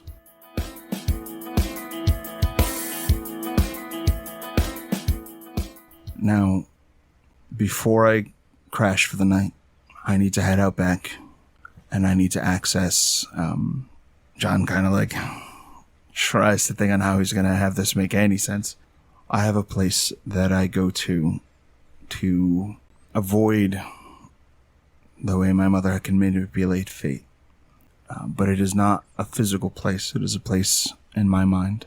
Is it your dreams? Yes. I can go there with you. Okay. Okay. Yeah. And... If I can be with you while you're sleeping, it makes it easier. Okay. I need to go there. And I need to see the Akamoth. If my mother can summon a Golmoth and access things from the abyss somehow, it's true, she might be the one responsible for what happened back then. And I have to know. What do you mean, see the Akamoth? The place within my mind is made of the most important events in my life. Before we do any of this, I want to do one little thing to help bind us together for all this. The three of you, and he points to Aviva, John, and Lola, put out your arm and roll up your sleeve. Does it matter which hand, or... No, not really. What is this? He lowers his head a little bit, and a devilish grin crosses his face. You just have to trust me. So John actually puts his arm out before he says, you just have to trust me. And then John starts looking at Jesse and starts pulling his arm back some. Does it? You put it out already. Keep it out there. Don't make me get Dan to have to pull it out for you. I'd like to know what we're doing. Dan's pulling nothing of mine out. And John holds his arm out. Does it matter if it's willing or unwilling? Does it make it better or worse? You have to be willing. Okay. So Lola, hold your arm out. Aviva fixes Jesse with like a doubtful look, but she sheds the green anorak jacket and rolls up the tattered sleeve on her black sweater, giving over her hand. Lola whips off her hoodie and reveals that she's wearing, in fact, a women fear me, or women want me, fish fear me shirt. There's definitely an image of like cogs and wheels and eyes and wings like on the inside of his arm, kind of tattooed there that he just leaves out. So, amongst our kind, the Uratha, Dan and I have brands. You can't see them right now because we're indoors, not in the moon. And even then, they shine brightest under our own auspice. Dan's full moon. They call him Rahu. I'm an Araka. of the new moon, which is coming up. He kind of like takes a big gulp. But there's 3 others. And he walks over to you, reaches in his pocket, pulls out a silver Sharpie, pops the cap, and on your arm kind of scrawls some symbols. Muthra are spirits that haven't even awoken. They're just a kernel of something. So you guys are more of like just the awakening, like a Hursahim.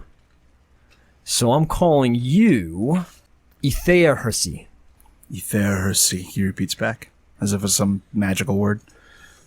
And they are the keepers and seekers of hidden knowledge. Walks over to Viva. I am calling you an Elo Dothrasi. Elo Dothrasi. And he scrawls a symbol in silver Sharpie on your arm. This brand marks you that you're the one who's going to keep us accountable. Be the arbiter of when someone's bullshitting. And keep us back in check and in line. That little small series of nods. There's still a little doubt, but a bit of a crooked smile, too. John looks pretty confident in her to do that. Yeah, Dan barks out a laugh at the description. And then he comes over to Lola. And you are our Kahalath Hursi. Kahalath Hursi. And he marks that on your arm. They are the storytellers and the dream seekers. And he kind of gives you a hard look at the dream seeker part. She gives a nod, kind of recognizing the weight. And that means that we have a full pack of auspices.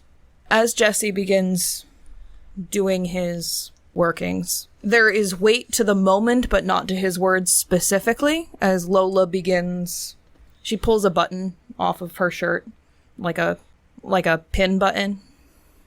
And she kind of just holds out her hand, asking for people's hands, and makes it very clear that there's a pin. I need your hand. This is likely what's going to happen. And John seems good with it. All right. For anyone willing, she draws a single drop of blood. It does no damage, just single drop of blood. Aviva's willing as well. Definitely had worse. The Wolf brothers both put out their hands, I think. Our goal is simple. We stop this cult. We save Ashville. As much of Ashville as there is to save. Lola invokes the spinning wheel contract.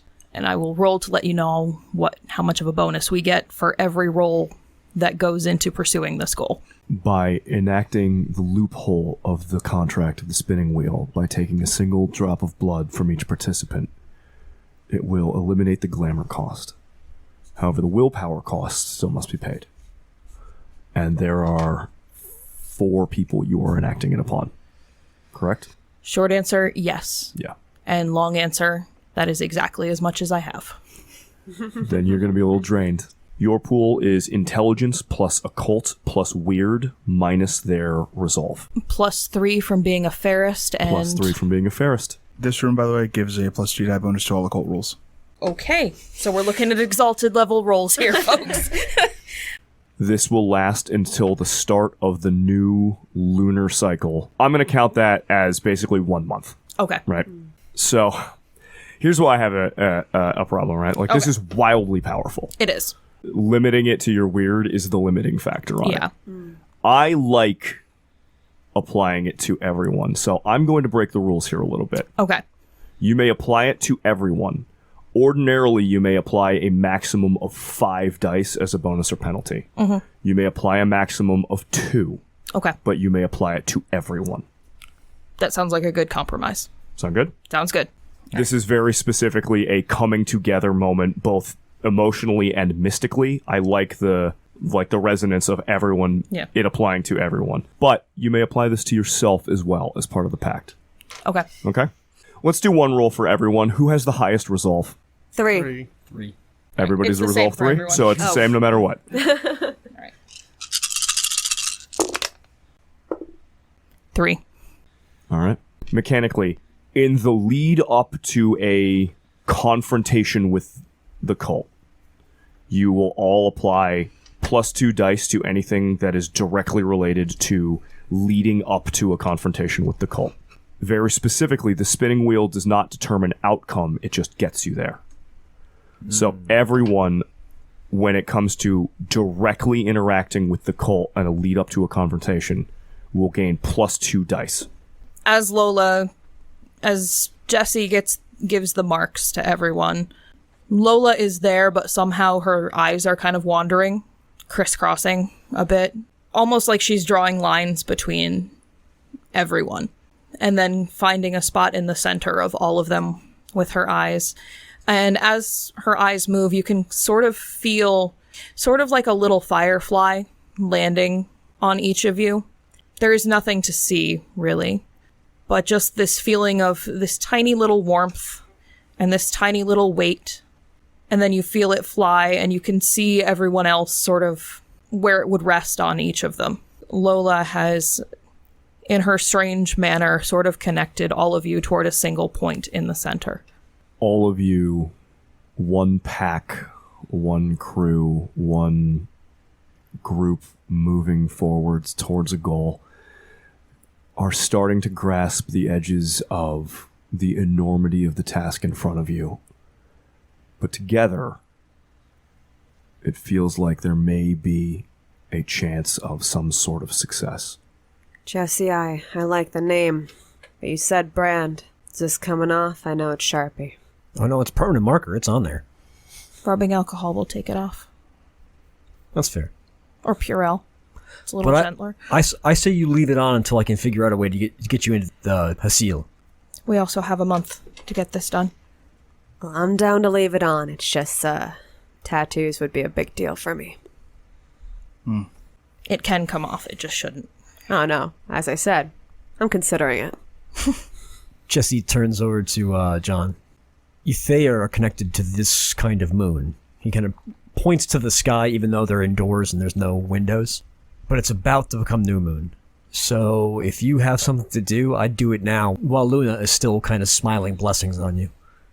Okay. Drums his fingers and looks around. Tonight, mindscape. He looks to Lola. She gives a nod. I think the sooner we can figure out whether or not my mother was involved in that, the sooner we can either rule her out or start worrying that this cult's got big guns. And then we start summoning, or I start summoning. Is there a name for when the pack is on the hunt? Siskerda. Gesundheit? He smiles. What'd you say? Siskerda.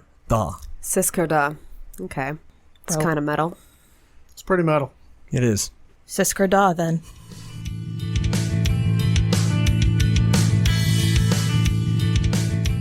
In John's library, John, you've set up sort of a summoning circle, right? And everybody has begun deciding on a plan of action, or at least a couple plans of action. Jessie, Dan, were you staying here tonight, or were you heading home, or were you heading to the Hasil first? What were your plans? You need to sleep. I do need to sleep at some point. You can sleep in the Hasil. Is that safe? Yeah. Yes, it is. Okay. This one feels safe. Also, I feel like we should be nearby these people. I mean, I guess. Like, if they want to do stuff, and then we could be on sleep guard duty until they're ready, and then we can do our own things later in the morning. Jessie does need to borrow the phone here, so he can call Aunt June, warn her to just be on alert, because there are possibly things trying to cross over, and I don't think that they're aware of the Swansons. But if they do become aware of the Swansons, I want her to be ready with a shotgun to protect her and Grandma. June agrees pretty quickly to that, just understanding, like, even though she is your aunt, she's older, she probably knows a little bit more about stuff in the long run. He explicitly tells her, be careful about any rats you see. When it comes to Aratha warning about that kind of thing. And if she notices more any rats or rats where she shouldn't, to make sure to reach out to us. To give John a call. So he makes sure that she's got his number still, because I'm sure she probably does. She does, yep. I mean, it's also my number. Yeah. She generally will call it to try and get in contact with Dan, so.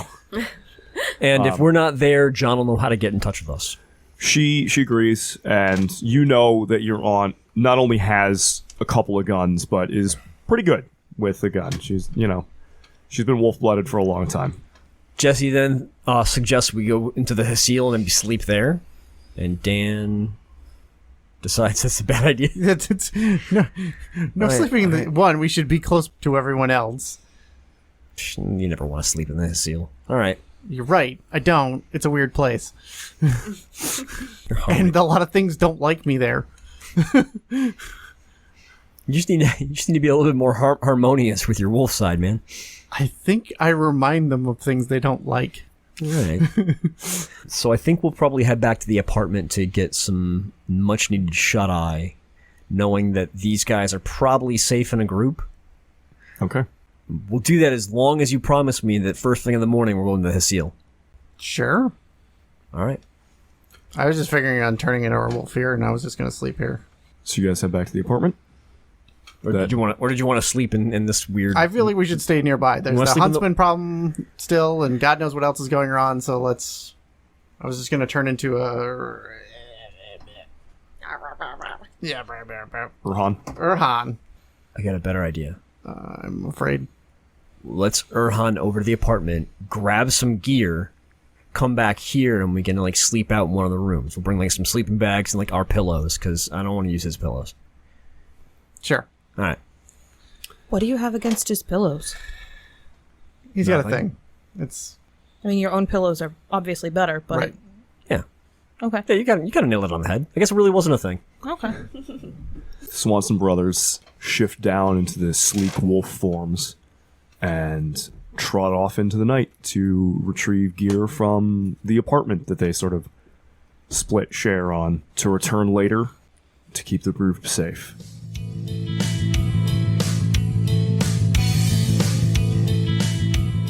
Lola, Aviva, John, Jesse had said, with the sliver of the moon, maybe you should try and do something tonight. So what's your plan? John rifles through the main room that he uses to practice his magic and retrieves black candles, bones from a bird, golden coins, and little odds and ends. Once he has everything gathered up, he, with his leg, kind of opens the back screen door, heads down like the big back deck, and starts moving along the trail, gesturing for Aviva and Lola to join him. Are you planning on sleeping out here? Depends on how you look at it. Not for a long time, though. Am I going to enter your dreams while you are here? Yes. Do you have something that gave you comfort as a child? I didn't really have comfort as a child. She kind of looks intensely sad at that. So as he kind of like winds around branches and kind of goes down this downhill path. You can hear Aviva just kicking random objects as she's going along with you. So the way that I get in is I reenact my brush with death. So it would help. It'll make things a little easier for me if you help hold me down. But if that's uncomfortable, you don't have to do it. It's not hard. Okay. What do you mean, hold you down? I drowned. How did you drown? As they're getting there, now he's like walking along train tracks. I used to do swimming. I remember. Well, there was an accident. I hit my head against something. They never really found out what, but I ended up in the hospital, and yeah, I remember stopping by and that shit. Well, the truth is, I didn't make it. So you both died? Yes, but my aunt gave me a chance, and she's why I was able to walk the path to Stygia and become what I am. She passed that torch to me. I'm sorry you both had to go through all that. It's okay. It's all temporary. With that, they get to the train car, and right away there are some clear oddities. The wheels are kind of gone. Everything about it it's more of like a stationary object overlaid on the old unused tracks. It still has all of the signs of the fire that was there. But as he kind of gets up to the door and opens it, inside there are like stairs and a path leading down, and it actually kind of expands deep even underneath the car. Aviva has stopped. She seems to intend to answer Lola, but her attention has fallen onto maybe if there's still like a patch of the ground that looks a bit blackened. But as the door opens, she looks over and is like stealing herself a bit of a crack of the neck as if she could fight, a location. Does not expect there to be... It seems as if there's like... This is like a place of holding, really. Yes, it is, like specifically, like this train car meets a mausoleum type of place. Like a weird hidden wonder. Well, that's different. And it just radiates death energies. It's a little cold. Even in the summer, you can see your own breath when you enter it. And some of the stone that is carved out is kind of shaped like a big bathtub. We've all been through a lot. I'm sorry that, John, you probably were working towards telling me that part. It's all connected for me. I don't know. I don't want to waste what I've got. Yeah. He lights the candle and uses it to kind of illuminate the inside of the room and show more of it.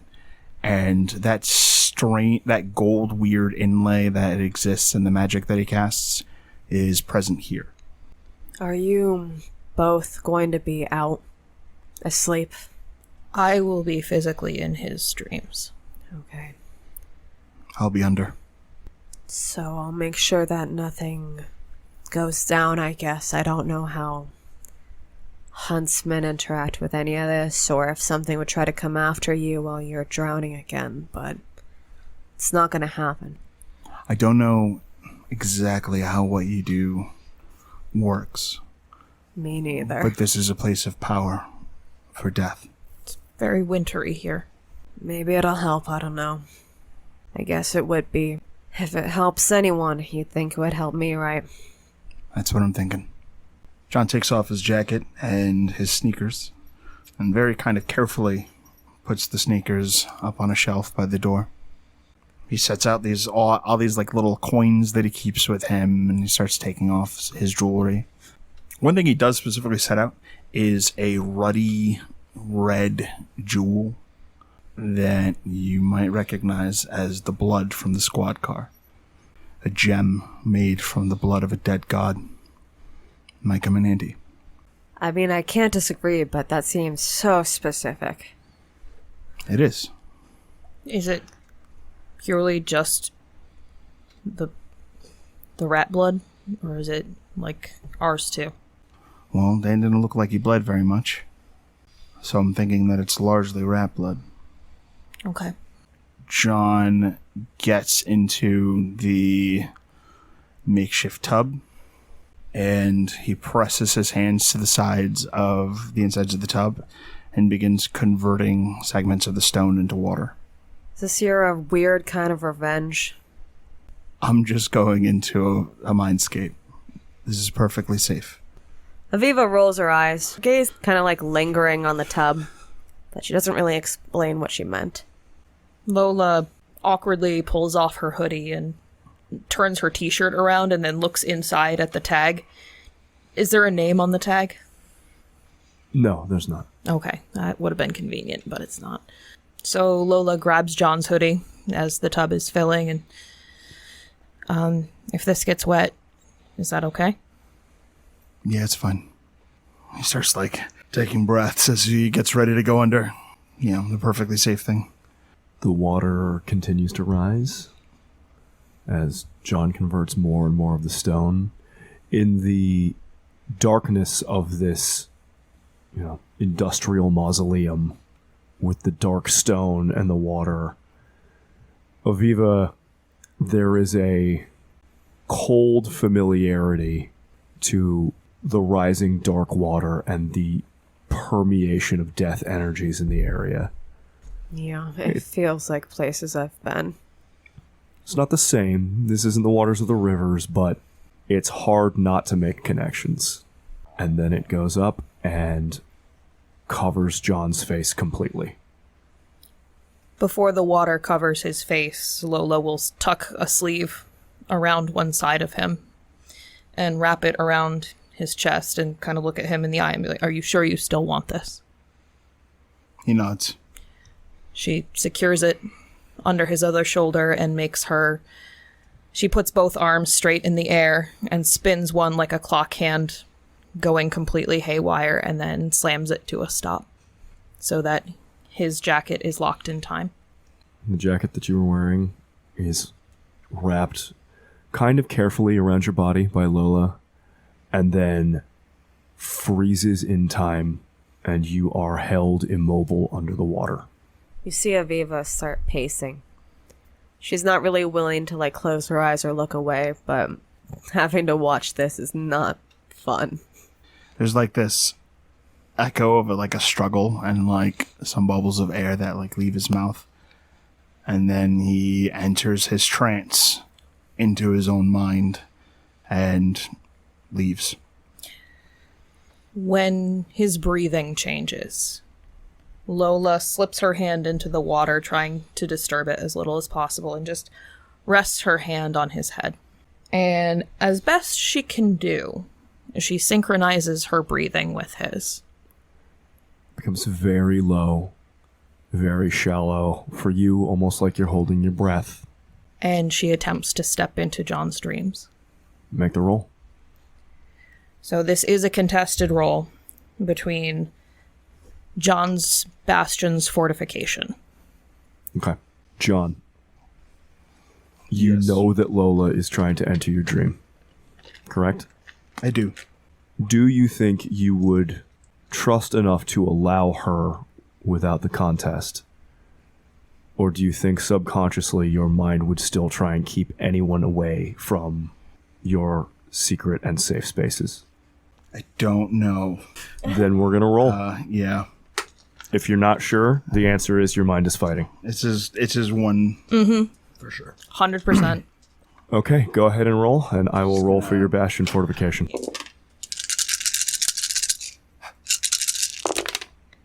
One success. One success. So, the way I'm going to roll this here. You may enter along with him. John, you can feel someone pressing into your dreams. Subconsciously, you are fighting it. You may spend an additional willpower to allow her in with you. I will spend the point of willpower. Basically to steel yourself to allow yourself to be vulnerable. To try to calm myself enough to be open to it.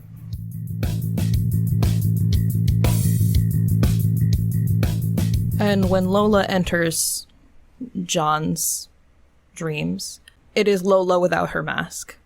Whether it's because she knows John can see her regardless, or maybe the big talk finally made her feel a little at peace with people seeing what she is, made of flowers and limestone. John, you are in the place that you so often live. Where are you? When you arrive with him, you arrive to his Oneros.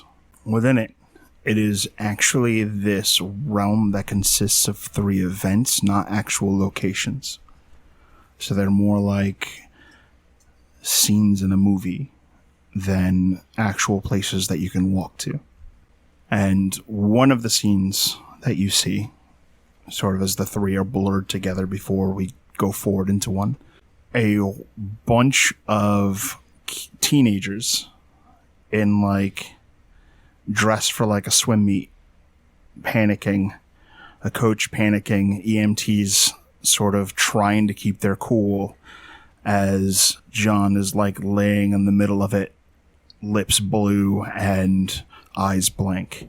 And then in another, there is John walking out of water, these eerily perfectly still waters under a twilight, a setting sun, up onto a beach where there are shells and bones and flecks of gold and obsidian shards of some sort of ancient architecture.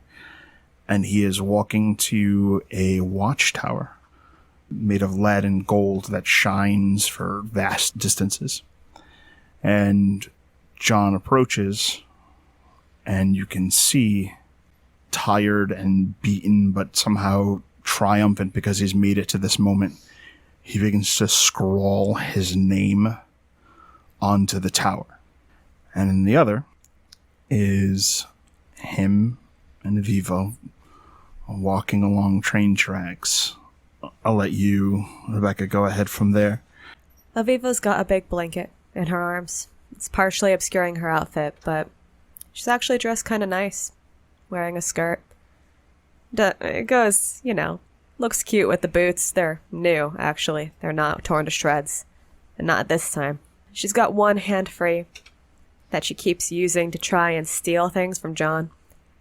It seems like maybe at first, somewhere earlier in the walk, she was genuinely just trying to get him to let her carry some of the stuff.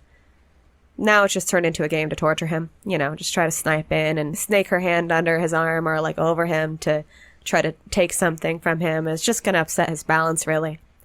Because he's got the rest of the supplies for the picnic. Classic Aviva. Yeah. Well, she's different. Smiling a lot more. Laughing more. There's still bite and there's still sarcasm. You can tell. But it's not that deep-seated trauma and resentment that so often comes through. Just someone who has her own mind and isn't afraid to use it. As they're walking, it's sunset. Right at the beginning of sunset, really. The train car is ahead. Maybe John cleaned it out before they came to. There's not really a lot of debris or splinters around. Looks nice. None of the stuff that people kind of leave. Kids come here pretty often. There's often trash, bottles, that kind of thing, but not today. And as the two of them arrive there and Aviva spreads out the blanket, John tries to untangle all the stuff in his arms that he had to kind of barricade with his own hands so as not to drop. They get to talking, eating, chatting, having a nice time. John looks on, and in this place, he looks like he is dressed for his own funeral. He's wearing a nice suit. He's very well put together, but there's sort of this eerie stillness to it. His hair doesn't respond when the breeze passes. It's like he's in the moment, but he's not really part of what's unfolding. He looks to Lola. And this is when it happened. I'm getting that. So the plan is at some point soon it arrives. And at the time I thought that it was me who conjured it with my magic, being clumsy and trying to show off by making Aviva a coin with the two of us on it. And maybe there's a chance because of the presence of the Gulmoth that it wasn't me who did it. Gulmoth is like the thing that came out when we were lost in time, right? Right. It's a thing from the abyss. It is. And an Akamoth is similar, but normally they're a consequence for those who abuse magic. They allow it to exist in this reality. Maybe it didn't come because of any abuse of magic, at least not by me. And maybe it was sent here. She gives a nod. And she kind of loops her arm through John's. She knows this is going to be hard to watch. And she respects that he's making a choice to look at it. It's okay. He promises, but it's an empty kind of feel to it. It would be okay if you weren't. I come here a lot. And he just looks on and waits for the Akamoth to arrive and just kind of adds, I've spent a long time trying to learn what I can about the abyss and the things that come out of it. The thing that did this is still out there. They don't go back without someone sending them, do they? It's an ordeal. Well, maybe some fresh eyes will help. John starts, the John in the memory starts trying to breach the topic. Seems like he's practiced the words, but the reality of it makes it, a bit more awkward. Aviva's never in the mood to be helpful. She seems supportive, but, the word magic leaves his lips and she throws a strawberry at him. He tries to explain more and she finds more fruit projectiles, and eventually he stops her, expresses that he's serious. She dares him to prove it. Lola, kind of sensing that things are about to happen, kind of squeezes his arm with hers, being very careful that she's not hitting him with the thorns on her arms. It's unclear whether it's for him or her at this point.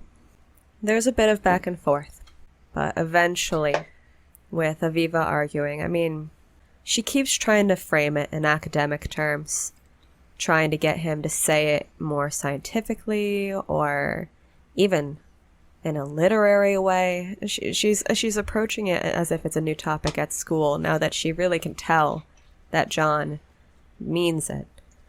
She's still not quite believing him, but she's, trying. But it really comes back to that dare. And so eventually, John has to get ready to make the coin. All right, here we go. John is, with Lola, going to begin activating mage sights to scrutinize what's taking place. John, you have watched this memory, you have lived this memory more times than you can count. More times, I think, than you're sort of admitting to Lola. Yeah, definitely. But you've never really had a reason to look at it like this. And you open your eyes, and because this is your dream, your awareness, at least on some level, is also revelatory to the dream walker that's with you. And the two of you watching the dream play out as John makes a little coin, and everything seems to be going honestly pretty well for a second.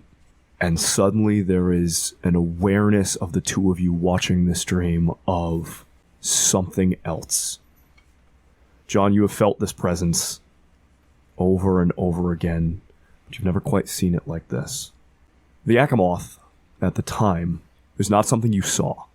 You just suddenly became aware that it was there as it made itself known.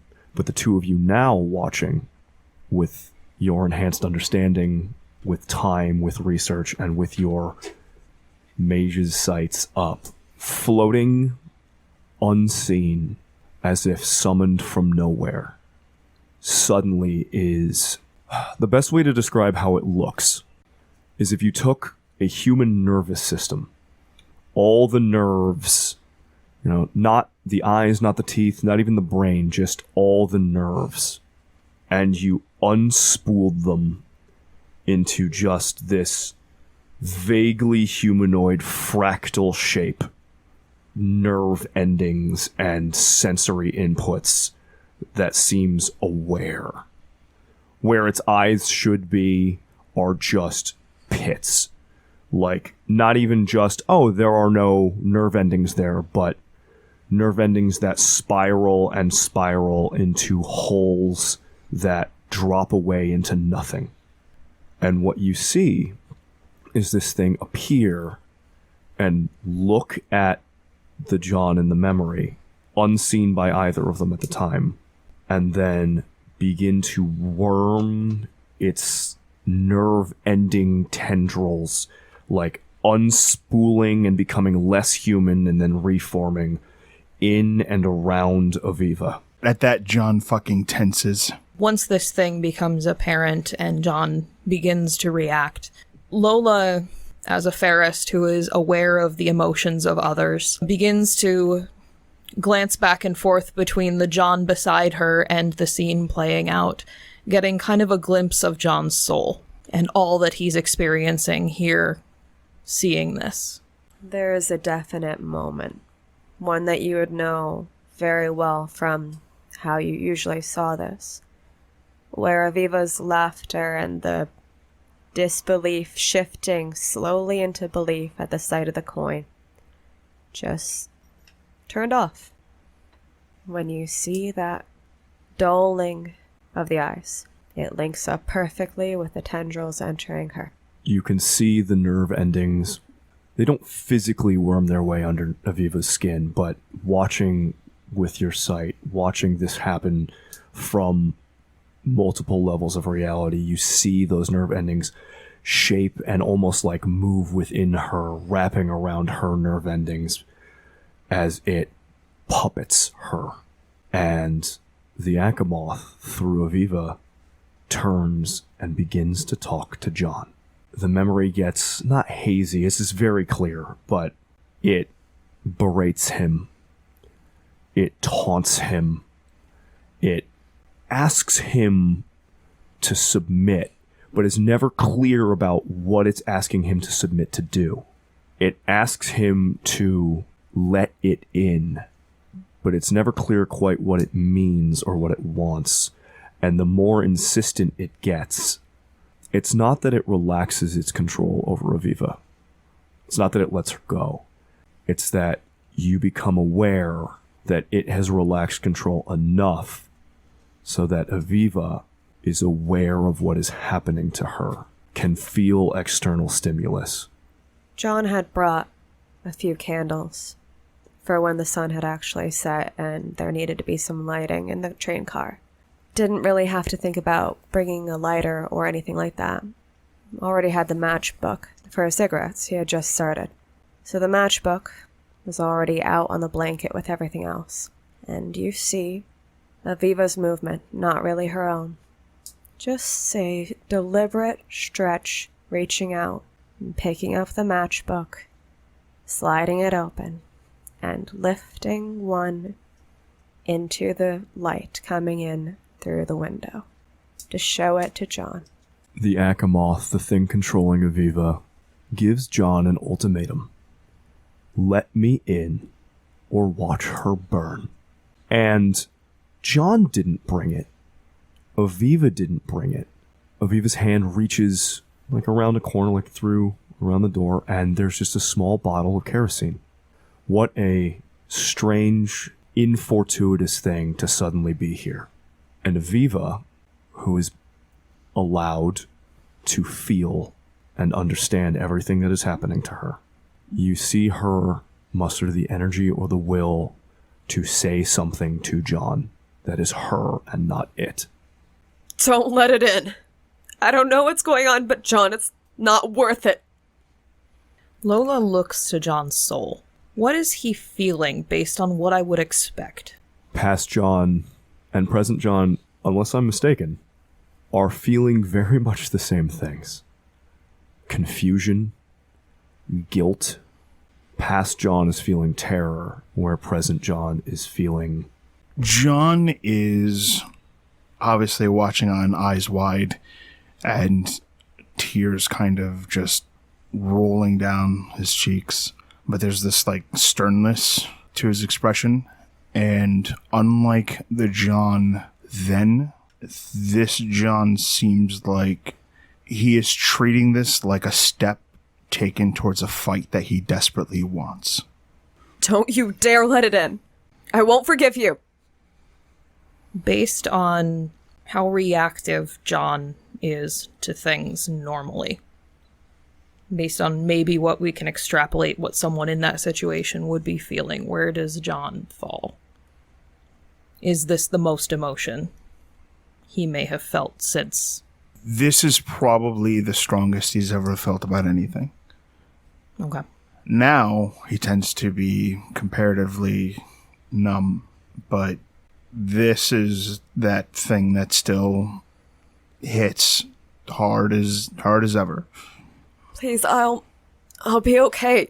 No matter what it does to me, it's not you. And the memory of John, the past John. For a moment, John tries to be bold and refuses to accept the offer and is like, Aviva, hold on, and goes to reach for her. And in one smooth movement, the Akamoth strikes the flame, pours the kerosene, and touches the match to herself. And for a few horrific minutes, Lola and John watch as John in the past is forced to watch Aviva horrifically burned to death. Lola tightens her grip around present John, but does not take her eyes away. But there are tears.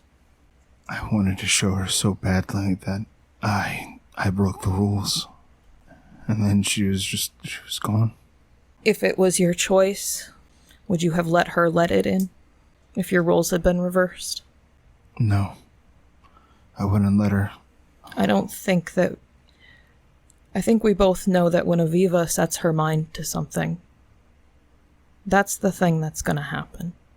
She found her voice in there, and I don't think that it was only that thing that struck the match. I don't know how she did it, but you're right. I've wanted nothing more than to find her wherever she'd gone on to and see her and what my mother is doing. If she's involved with this cult, it could give me everything I ever wanted if I just let it happen. But it's not really what you want, is it? I think your morals are stronger than your drive for self-gratification. There's this little, kind of unassertive nod. I intend to follow all of the steps, the plan, and keep to it. But there's going to come a moment of truth. All of the things that I have always wanted are going to slip between my fingers. And submitting and giving her what she wants can stop that. And I appreciate the confidence you have in me, but I can't express enough that I don't know if I can do it. I think the three of us here, I think we've all been shattered in different ways. I think you, Aviva, and I, we've all been unmade and then remade into something new. We are the epitome of hope for the future, even in the face of total destruction. We have been shattered and remade as a mosaic, and I think there's a great deal of strength to be drawn from that, John. We all chose our paths. They weren't chosen for us. If only that was true. Your aunt did choose you, but she chose you for a reason, because of who you are. And that means that your path was self-determined, because what other people do you can't control beyond who you are. And I'm not, for what it's worth, John, if you make the choice for you to make all your dreams come true by making the wrong choice for everyone else, I don't think that makes you a bad person. I think it makes you human. I think it means you make a mistake, and there are so many more of us that are willing to help you up when you fall. I think it's easy to dismiss that I don't understand the scope of what I'm talking about, because I was rebuilt different. John just kind of watches the fire. She came back to you. Or she was given back. At some point, it becomes an Ouroboros of determining whether it was someone's will or our own. And I choose to stop eating my own tail about it. I choose to stop. I chose to leave the hedge. You chose to walk and sign your name on the tower. Aviva chose her passenger. That we had the opportunity, maybe with someone else's orchestrations. But the choices were ours. Maybe you're right. Maybe I'm full of shit too, but it's the beauty of it, isn't it? It kind of gives Lola side eye. I'm not obligated to be helpful all the time. It's a lie. I mostly am. At that, John looks for signs of his mother's handiwork.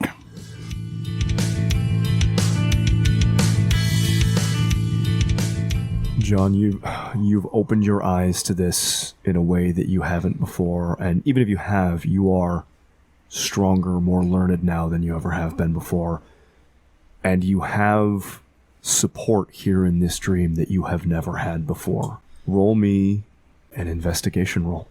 You may apply a spec and crime scenes to this. That's what I was going to ask. Thank you. I have one more to spend, and we'll spend it. Yep. Yeah. I have an exceptional. I have 7 successes. Wow. Nice. 7 is more than an exceptional success. So as you've been watching this, as you've been talking to Lola, with your eyes open in the various ways that they can be, you notice things that you have never quite noticed before. See aspects of this scene. Now you're examining your own memory, which means you're examining not necessarily how things exactly happened, but how you perceived them happening.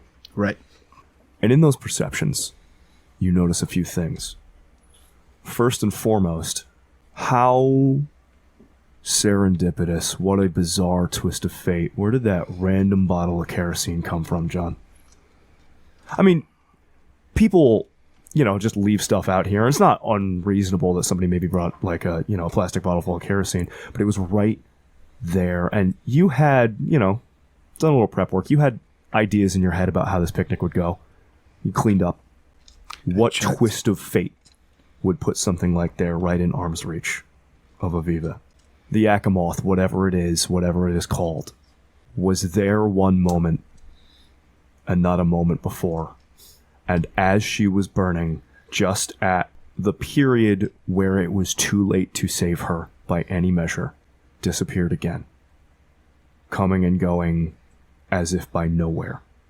It did not come in. There was no great rent in reality into which it fled. It was here and then it was gone.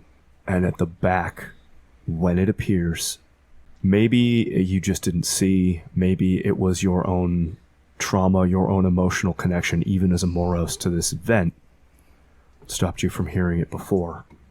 But in the moment that it appears, and the moment that it disappears, there is the slight metallic jangling of keys. Fuck. And with an exceptional success, you were trying to tell her that you were a mage, you were a Moros. You had death sight even then. There is a moment as you are watching, arm in arm with Lola, you recognize, Moros, the moment that Aviva dies. You can see the moment that it happens. And in that moment, almost frozen in time, you see another presence there. A long, shadowy presence of a woman reaching out a hand towards Aviva just as she begins to die. And the memory resets and begins anew. John's gaze turns off to way down the train tracks where the two of them are kind of giggling and having a good time again. Can I? Was this helpful? He nods slowly, lips thin and expression becoming increasingly pissed off. So this was set up. My mom's behind all of it. She picked Aviva to die as a way of getting leverage over me. How do you know it was your mom? Because I can see the magic. I know her moves. I know those damned keys. This was her use of Arcana. Okay. Then we know. And this wasn't your fault. And never was. I gotta figure out what I'm gonna do about her. Do you want to do that here? No. No, we should get back before I drown. That would probably be good timing on our part then. John, this is gonna sound really stupid, but I'm very proud of all of you. You've handled a lot. You've fallen down and you've gotten up each time. His expression kind of softens a little. Puts an arm around Lola and starts kind of walking down the tracks with her towards where he is and Aviva are coming from. Lola walks with him, putting an arm around his lower back. Thanks. Thank you for trusting me to come. He takes like a breath trying to clear his thoughts and awkwardly starts to like wipe tears from his eyes. Lola wads her hoodie sleeve up around her thumb and carefully... Thanks. Yeah. I hate it when I make this shit run. I know, right? There's a good makeup setting spray. I used to use it for dance all the time. I'll try and remember the name when we're out there. Kind of like actually manages to laugh some and walks past John and Aviva. And then they're back.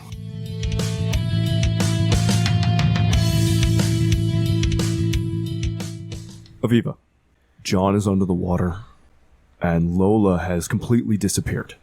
She said she was going to enter his dreams, and she meant that physically. And then you start to notice the flickering of the candles, this dark place, strange memories for you, and you are, for all intents and purposes, alone here. What are you thinking about? There's not really a lot of room to pace. Doesn't alleviate much of the feeling that seeing John drown brings. She won't let herself look away that much either. Really just breaks taken to keep lookout. Paranoid glances at the candles as they flicker. And as the drowning, it gets worse, right? It feels like a long time. The sounds worsen. At some point, Aviva goes over, kicks aside the tub. Hey! There's no answer, and she debates the merits of trying to drag him out. She doesn't know what it will do, and that stops her. And she tries yelling again.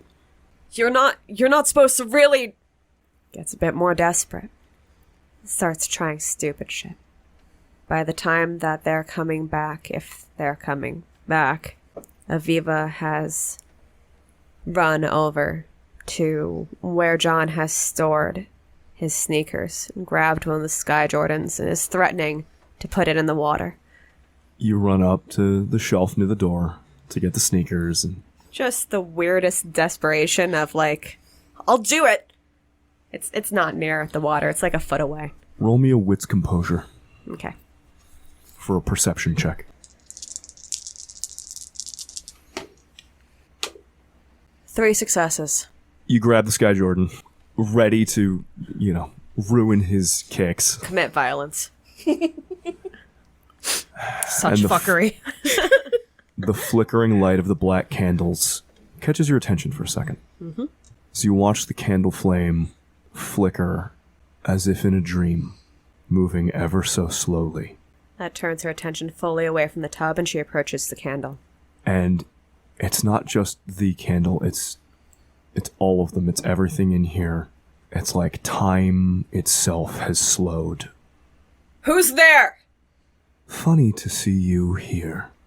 And a tall, good-looking older woman steps around a corner.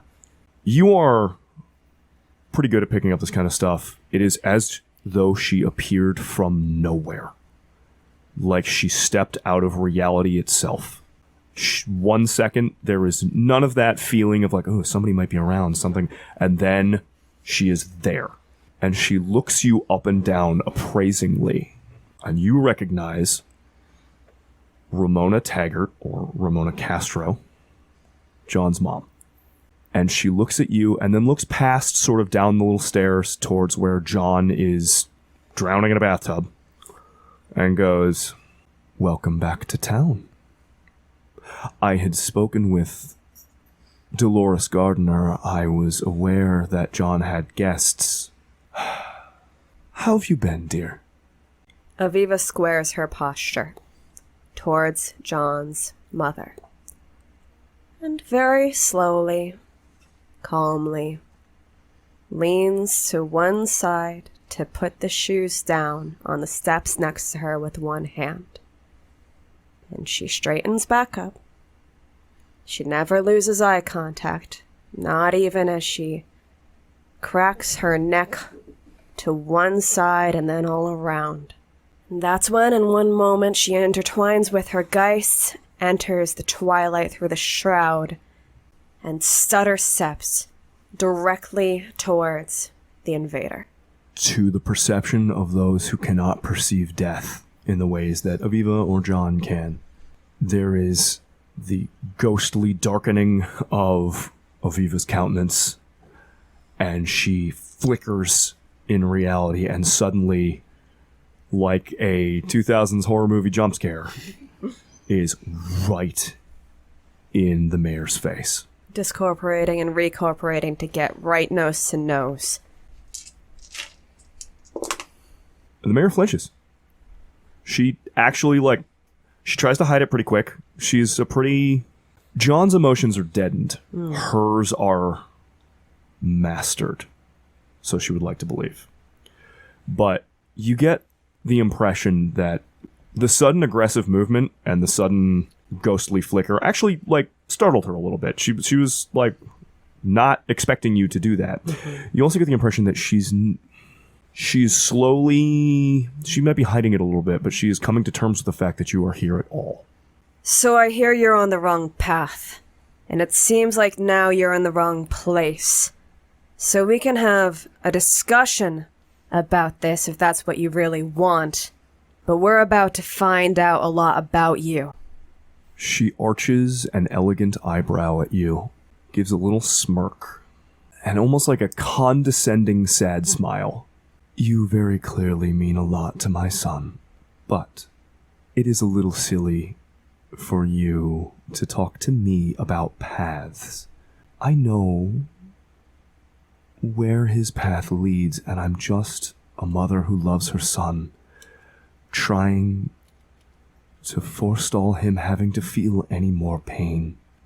She gestures around at the inside of this mausoleum to you that he has built. Wouldn't it be easier if he didn't have to feel these things, as he inevitably is pulled along towards the future that he is predetermined to have? Wouldn't it be easier if you actually, I don't know, didn't put him through enough pain yourself for no goddamn reason? 'Cause you seem real loving. Don't I? Isn't it? No, you don't. And Aviva's kind of pressing forwards on that. If there's space between the two of them, there's not now. Okay. Tips of shoes touching, right in her face. Yep. Having gotten over the initial jump scare, right? Having, sort of settled herself, she looks back at you and has not at all lost that just raw condescension in her bearing. And there's something underneath the condescension. It's not just she's condescending to put on a face. This is a woman who truly, deeply believes that she knows way more about anything. That she is so knowledgeable that she is irrevocably, unchangeably right in all ways. And so she looks at you and goes, pain is just the byproduct of dissonance between who we think we should be and who we are.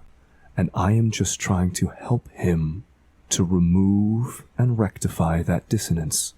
If anything here is causing him pain, Ms. Caradonna, it isn't me. You can set the example first. Rob, headbutt.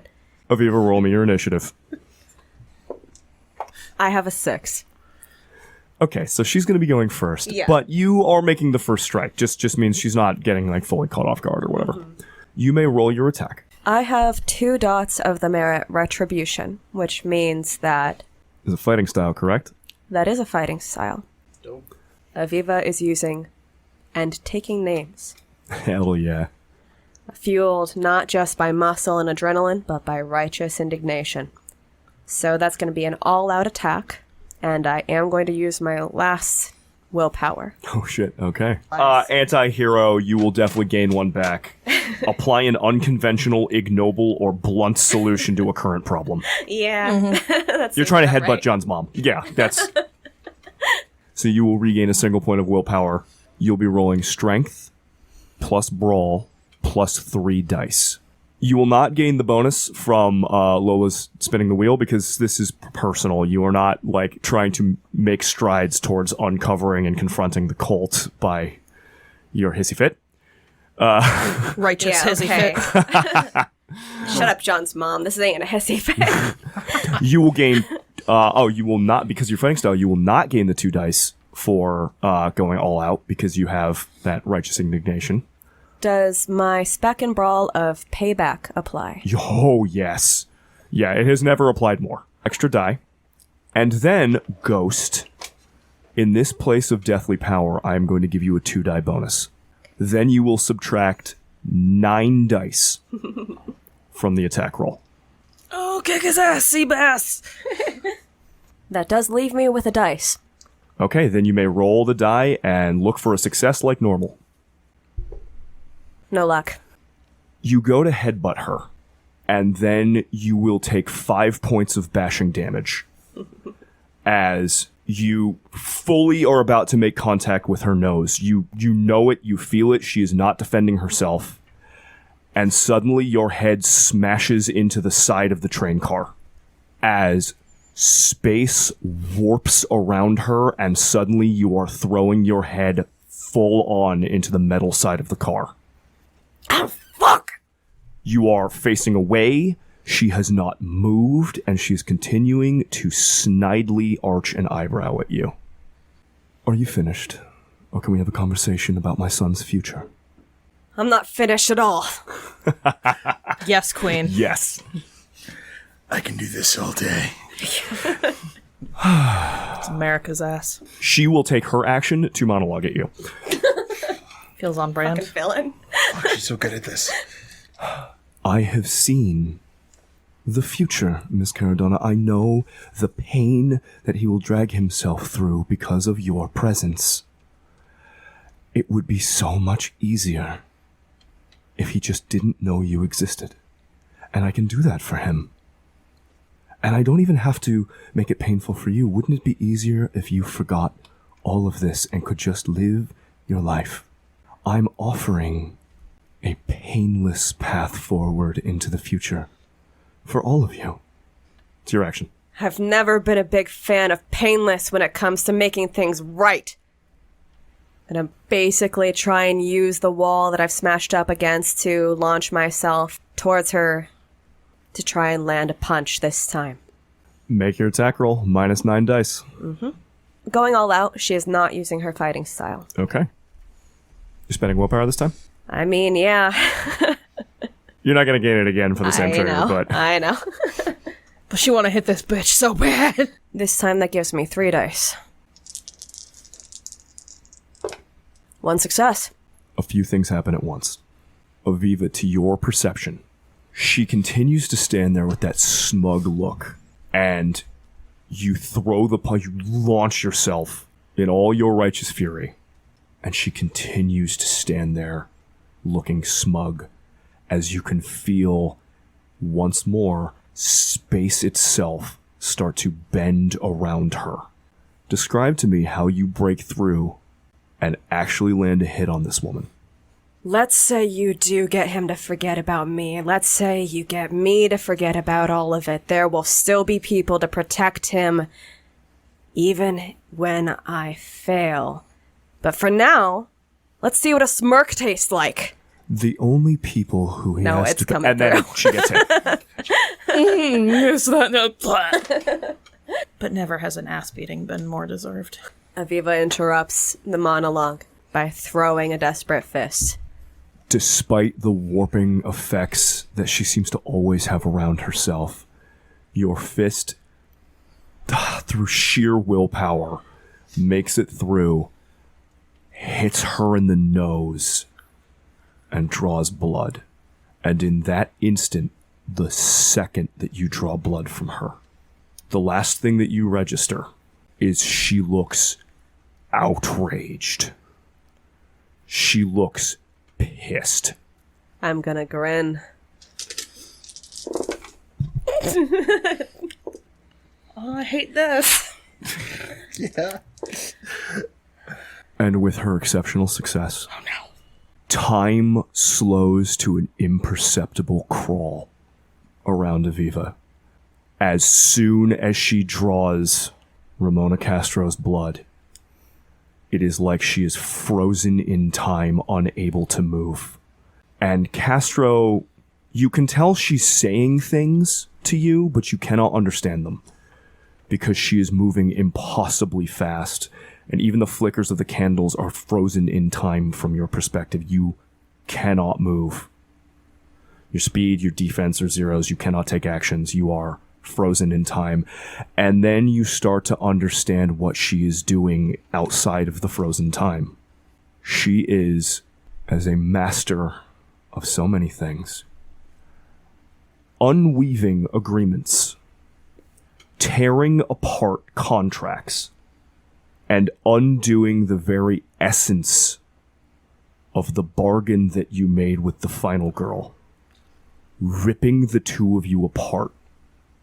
And that, outside of that bubble of frozen time, is when John and Lola reappear from the water.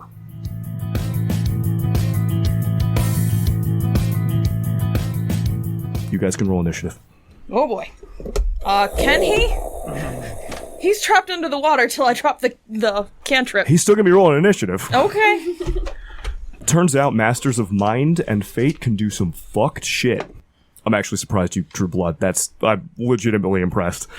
I get to be paused with a grin. You do. And you can tell, even in that moment, she's fucking pissed about it. And what you see from under the water, John, is her incanting and moving. In a lowered hand, she is fingering a ring of keys, each one etched with a different rune, spinning rings around her other finger, very like you do.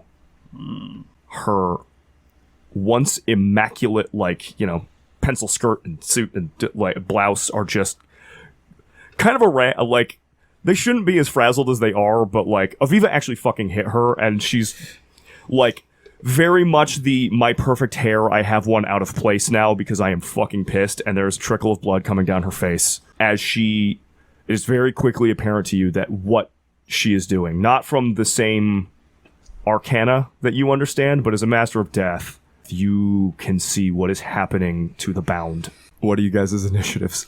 5. 12. Damn.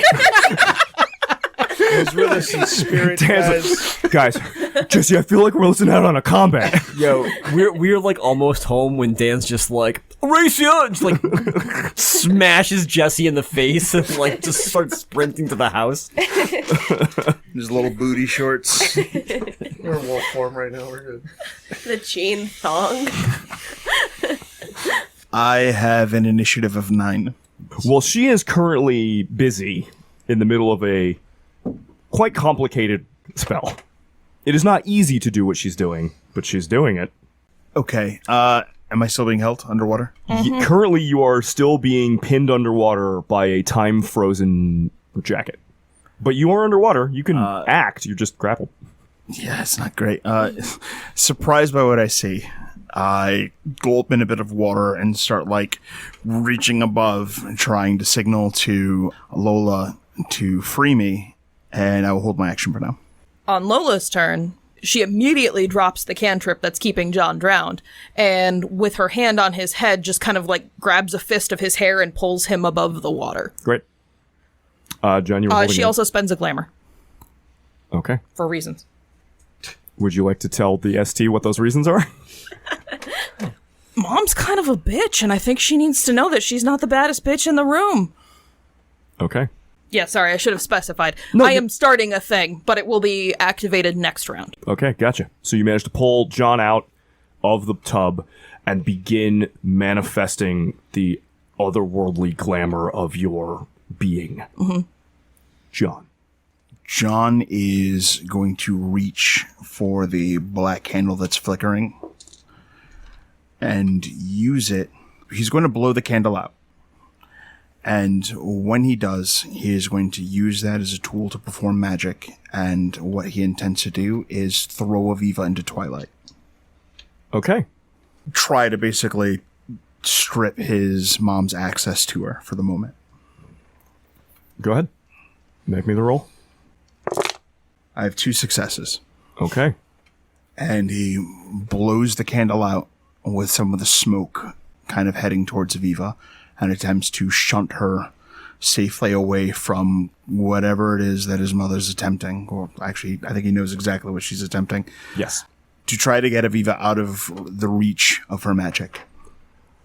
Aviva and the final girl are thrown from the material plane into the twilight. And while she remains frozen in time, your mother's ability to start pulling apart the Geist and the Sin Eater is interrupted. And on her turn, she looks over at you in the dark and sighs. And on her turn will monologue. Honey, this isn't... You know you can tell me things, right? You didn't have to hide your little girlfriend from me. Hello, Lola. It's nice to see you. And she tucks the loose hair back behind her ear and, uses her hands to straighten out the, smart suit jacket that she's wearing. How does her vibe compare to Mother's? They're very different vibes. There are similarities in you are aware of what an abusive, controlling mother who only thinks about herself is. Mm-hmm. The difference is, fuck it, roll me an empathy. Empathy what? Probably wits. No, roll me a manipulation empathy. 1 success. Mother, the porcelain mother looked at her quote-unquote children as playthings. She had a mercurialness to her where, while she was quite literally an abusive mother, she never saw you as, now that you're away from her, she never really saw you as people, really. You were playthings. Like toys. She was playing house, and you were made to play house with her. So while she took on the trappings of an abusive mother, there was an alienness to it. This is an abusive mother. This is someone who truly believes that she is trying to do what is best for her child and herself. She is just so sure of her purpose and her reality that to argue with her is not arguing the mercurial nature of one of the gentry. It is arguing against the vastness of the cosmos. It is arguing against reality itself. That is how she sees it. So they are similar vibes, but there's a very distinct difference in how Ramona is looking at John and the porcelain mother looked at you. Okay. It is your action.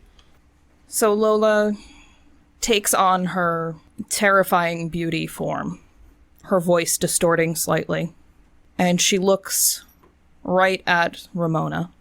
You are so scared of pain in the name of growth that you do not see it for what it is. It is a force that ennobles and uplifts, and you are frightened.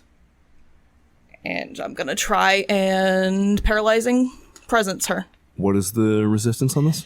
She gets composure plus weird.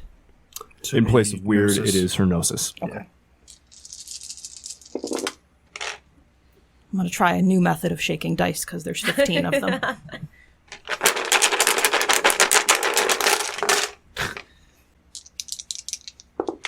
Four successes. She also has 4 successes.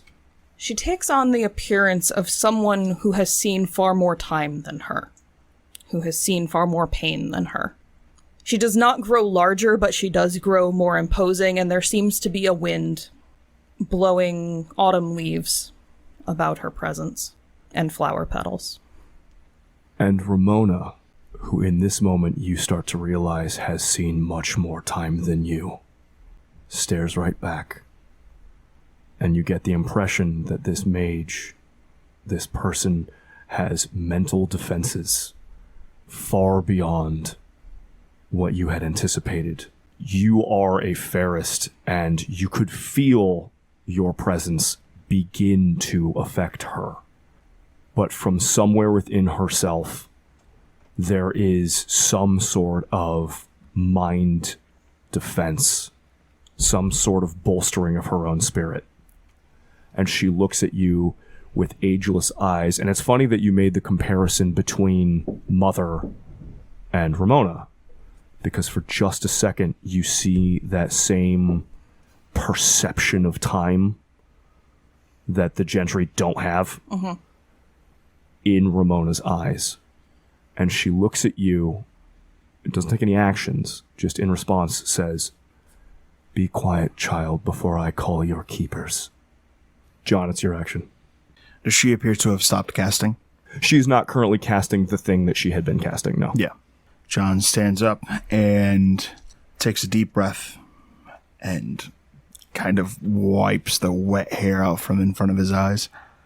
He looks at Lola and kind of raises a hand, sort of promising that if we can avoid a fight, like kind of like gesturing as if like promising that let's hold off on fighting for a moment, and looks at his mother. "I know what you did, and if this comes to a fight, we will definitely fight. You've given me every reason to, but I want to know why." She sighs. "Sweetheart, you just don't have the perspective that I do to understand that in the grand scheme of things, what I am trying to do is save you so much pain. And it's okay that you know, because I have all the time in the world, and pretty soon you won't have to. It's okay." And she steps sideways and disappears. And John, you had your sights up, you had your prime sight up and everything. There is no rippling of space. There is no rippling of time. There is no jangling of keys. She is here, and then she is gone, as if she's not that she is a master of time, that she has stepped through a gate that only she can see, and is gone. When she's gone, Lola drops her. Aviva time speeds back up in the twilight. You had Shroud up, you can actually just step back across. Aviva's gonna take a sec and look over to the guys. "You alright?" There is a panic and an anger and a confusion that is slowly subsiding from the final girl, and a shadowy hand reaches out, almost in a mirror of the scene that John and Lola just watched. Aviva takes it immediately, clapping her hand into the guys. And long, shadowy fingers entwine in yours. And then she fades into her regular being around you, maybe hovering a little closer than she usually does. "Sorry about that." And with that, Aviva steps back through. He looks up at Aviva, wiping water from his face. "I know I told you I wasn't gonna hit her, but not out here ready to let her make you forget everything. Sorry if that's selfish." Wait, hold on, what are you talking about? It's what she wanted. She wanted to make you forget me forget you. She wanted all of us to forget it all. So then that's a threat to her. She wouldn't show up herself otherwise. And in this moment, maybe because you had your eyes opened, you were thinking about your mom, you were talking about, like, maybe it was just seeing her step away like that. John, you're very familiar with the concept of paradox. You were telling the others about it earlier. Mm-hmm. Your mother is a master of many things, fate being one of them. And sometimes the paradox, if you stretch something too far, things will snap back. The abyss will leak in, or there will be changes, or sometimes there is like a flavoring of whatever you are doing will be perverted or inverted in some way. And so if one were to stretch too far, manipulating the bounds of fate, a potential paradox, snapping back on that fate would be to serendipitously bring together the things that would fuck you over. That's what the circle was. She's trying to get me to side with her before we take her down. It's all blowing up in her face. The signs. She's losing control. Losing her goddamn teeth the next time I see her. Maybe. I think this plan's gonna work. As long as nothing fucking crazy happens in the meantime. Nothing crazy that we can't control. I feel like more crazy stuff is gonna happen.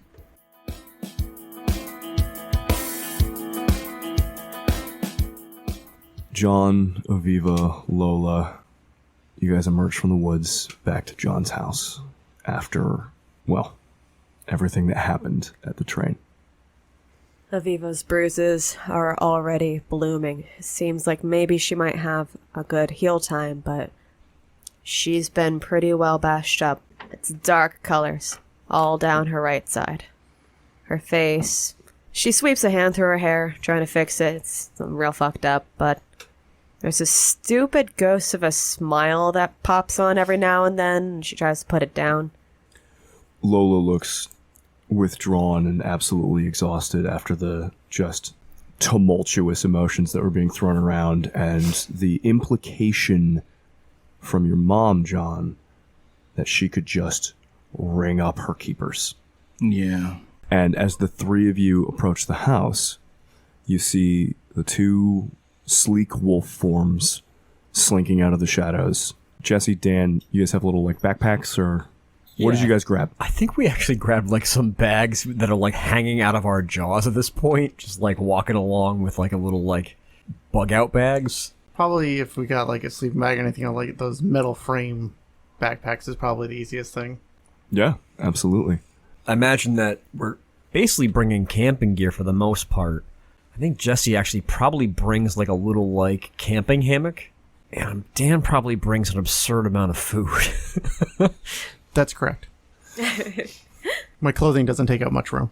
As you guys approach the house, you smell and spot your three friends coming out of the woods behind John's house and smell the faint scent of blood on the air. Start shifting back into human form. Just from my big tawny brown wolf form to my regular Dan form. Jesse gives a quick nod to Dan and kind of sprints off, still in wolf form, in like a wide arc. Basically, Dan knows that he's kind of scouting around, ready to flank from the other side if there is actually trouble. As you're flanking around, it's not a lot, but the smell of blood is coming from Aviva and the three of them as they walk. You guys good? Grunts at the question. I'm gonna be real, I don't really know how to answer that. Are you good now? We got some information. Okay. We're in need of rest. And I think everyone's okay. He says, looking at Aviva's bruises. From behind you guys, you hear the padding footsteps of a wolf coming out from like the shadows behind. It drops a bag from his mouth and kind of makes some weird warbling kind of dog noises that don't really mean anything to you. John picks up the bag. I've got space. We all post up for the night. Get some sleep. Dawn's coming soon enough anyways. Sounds like a plan. My body is weary.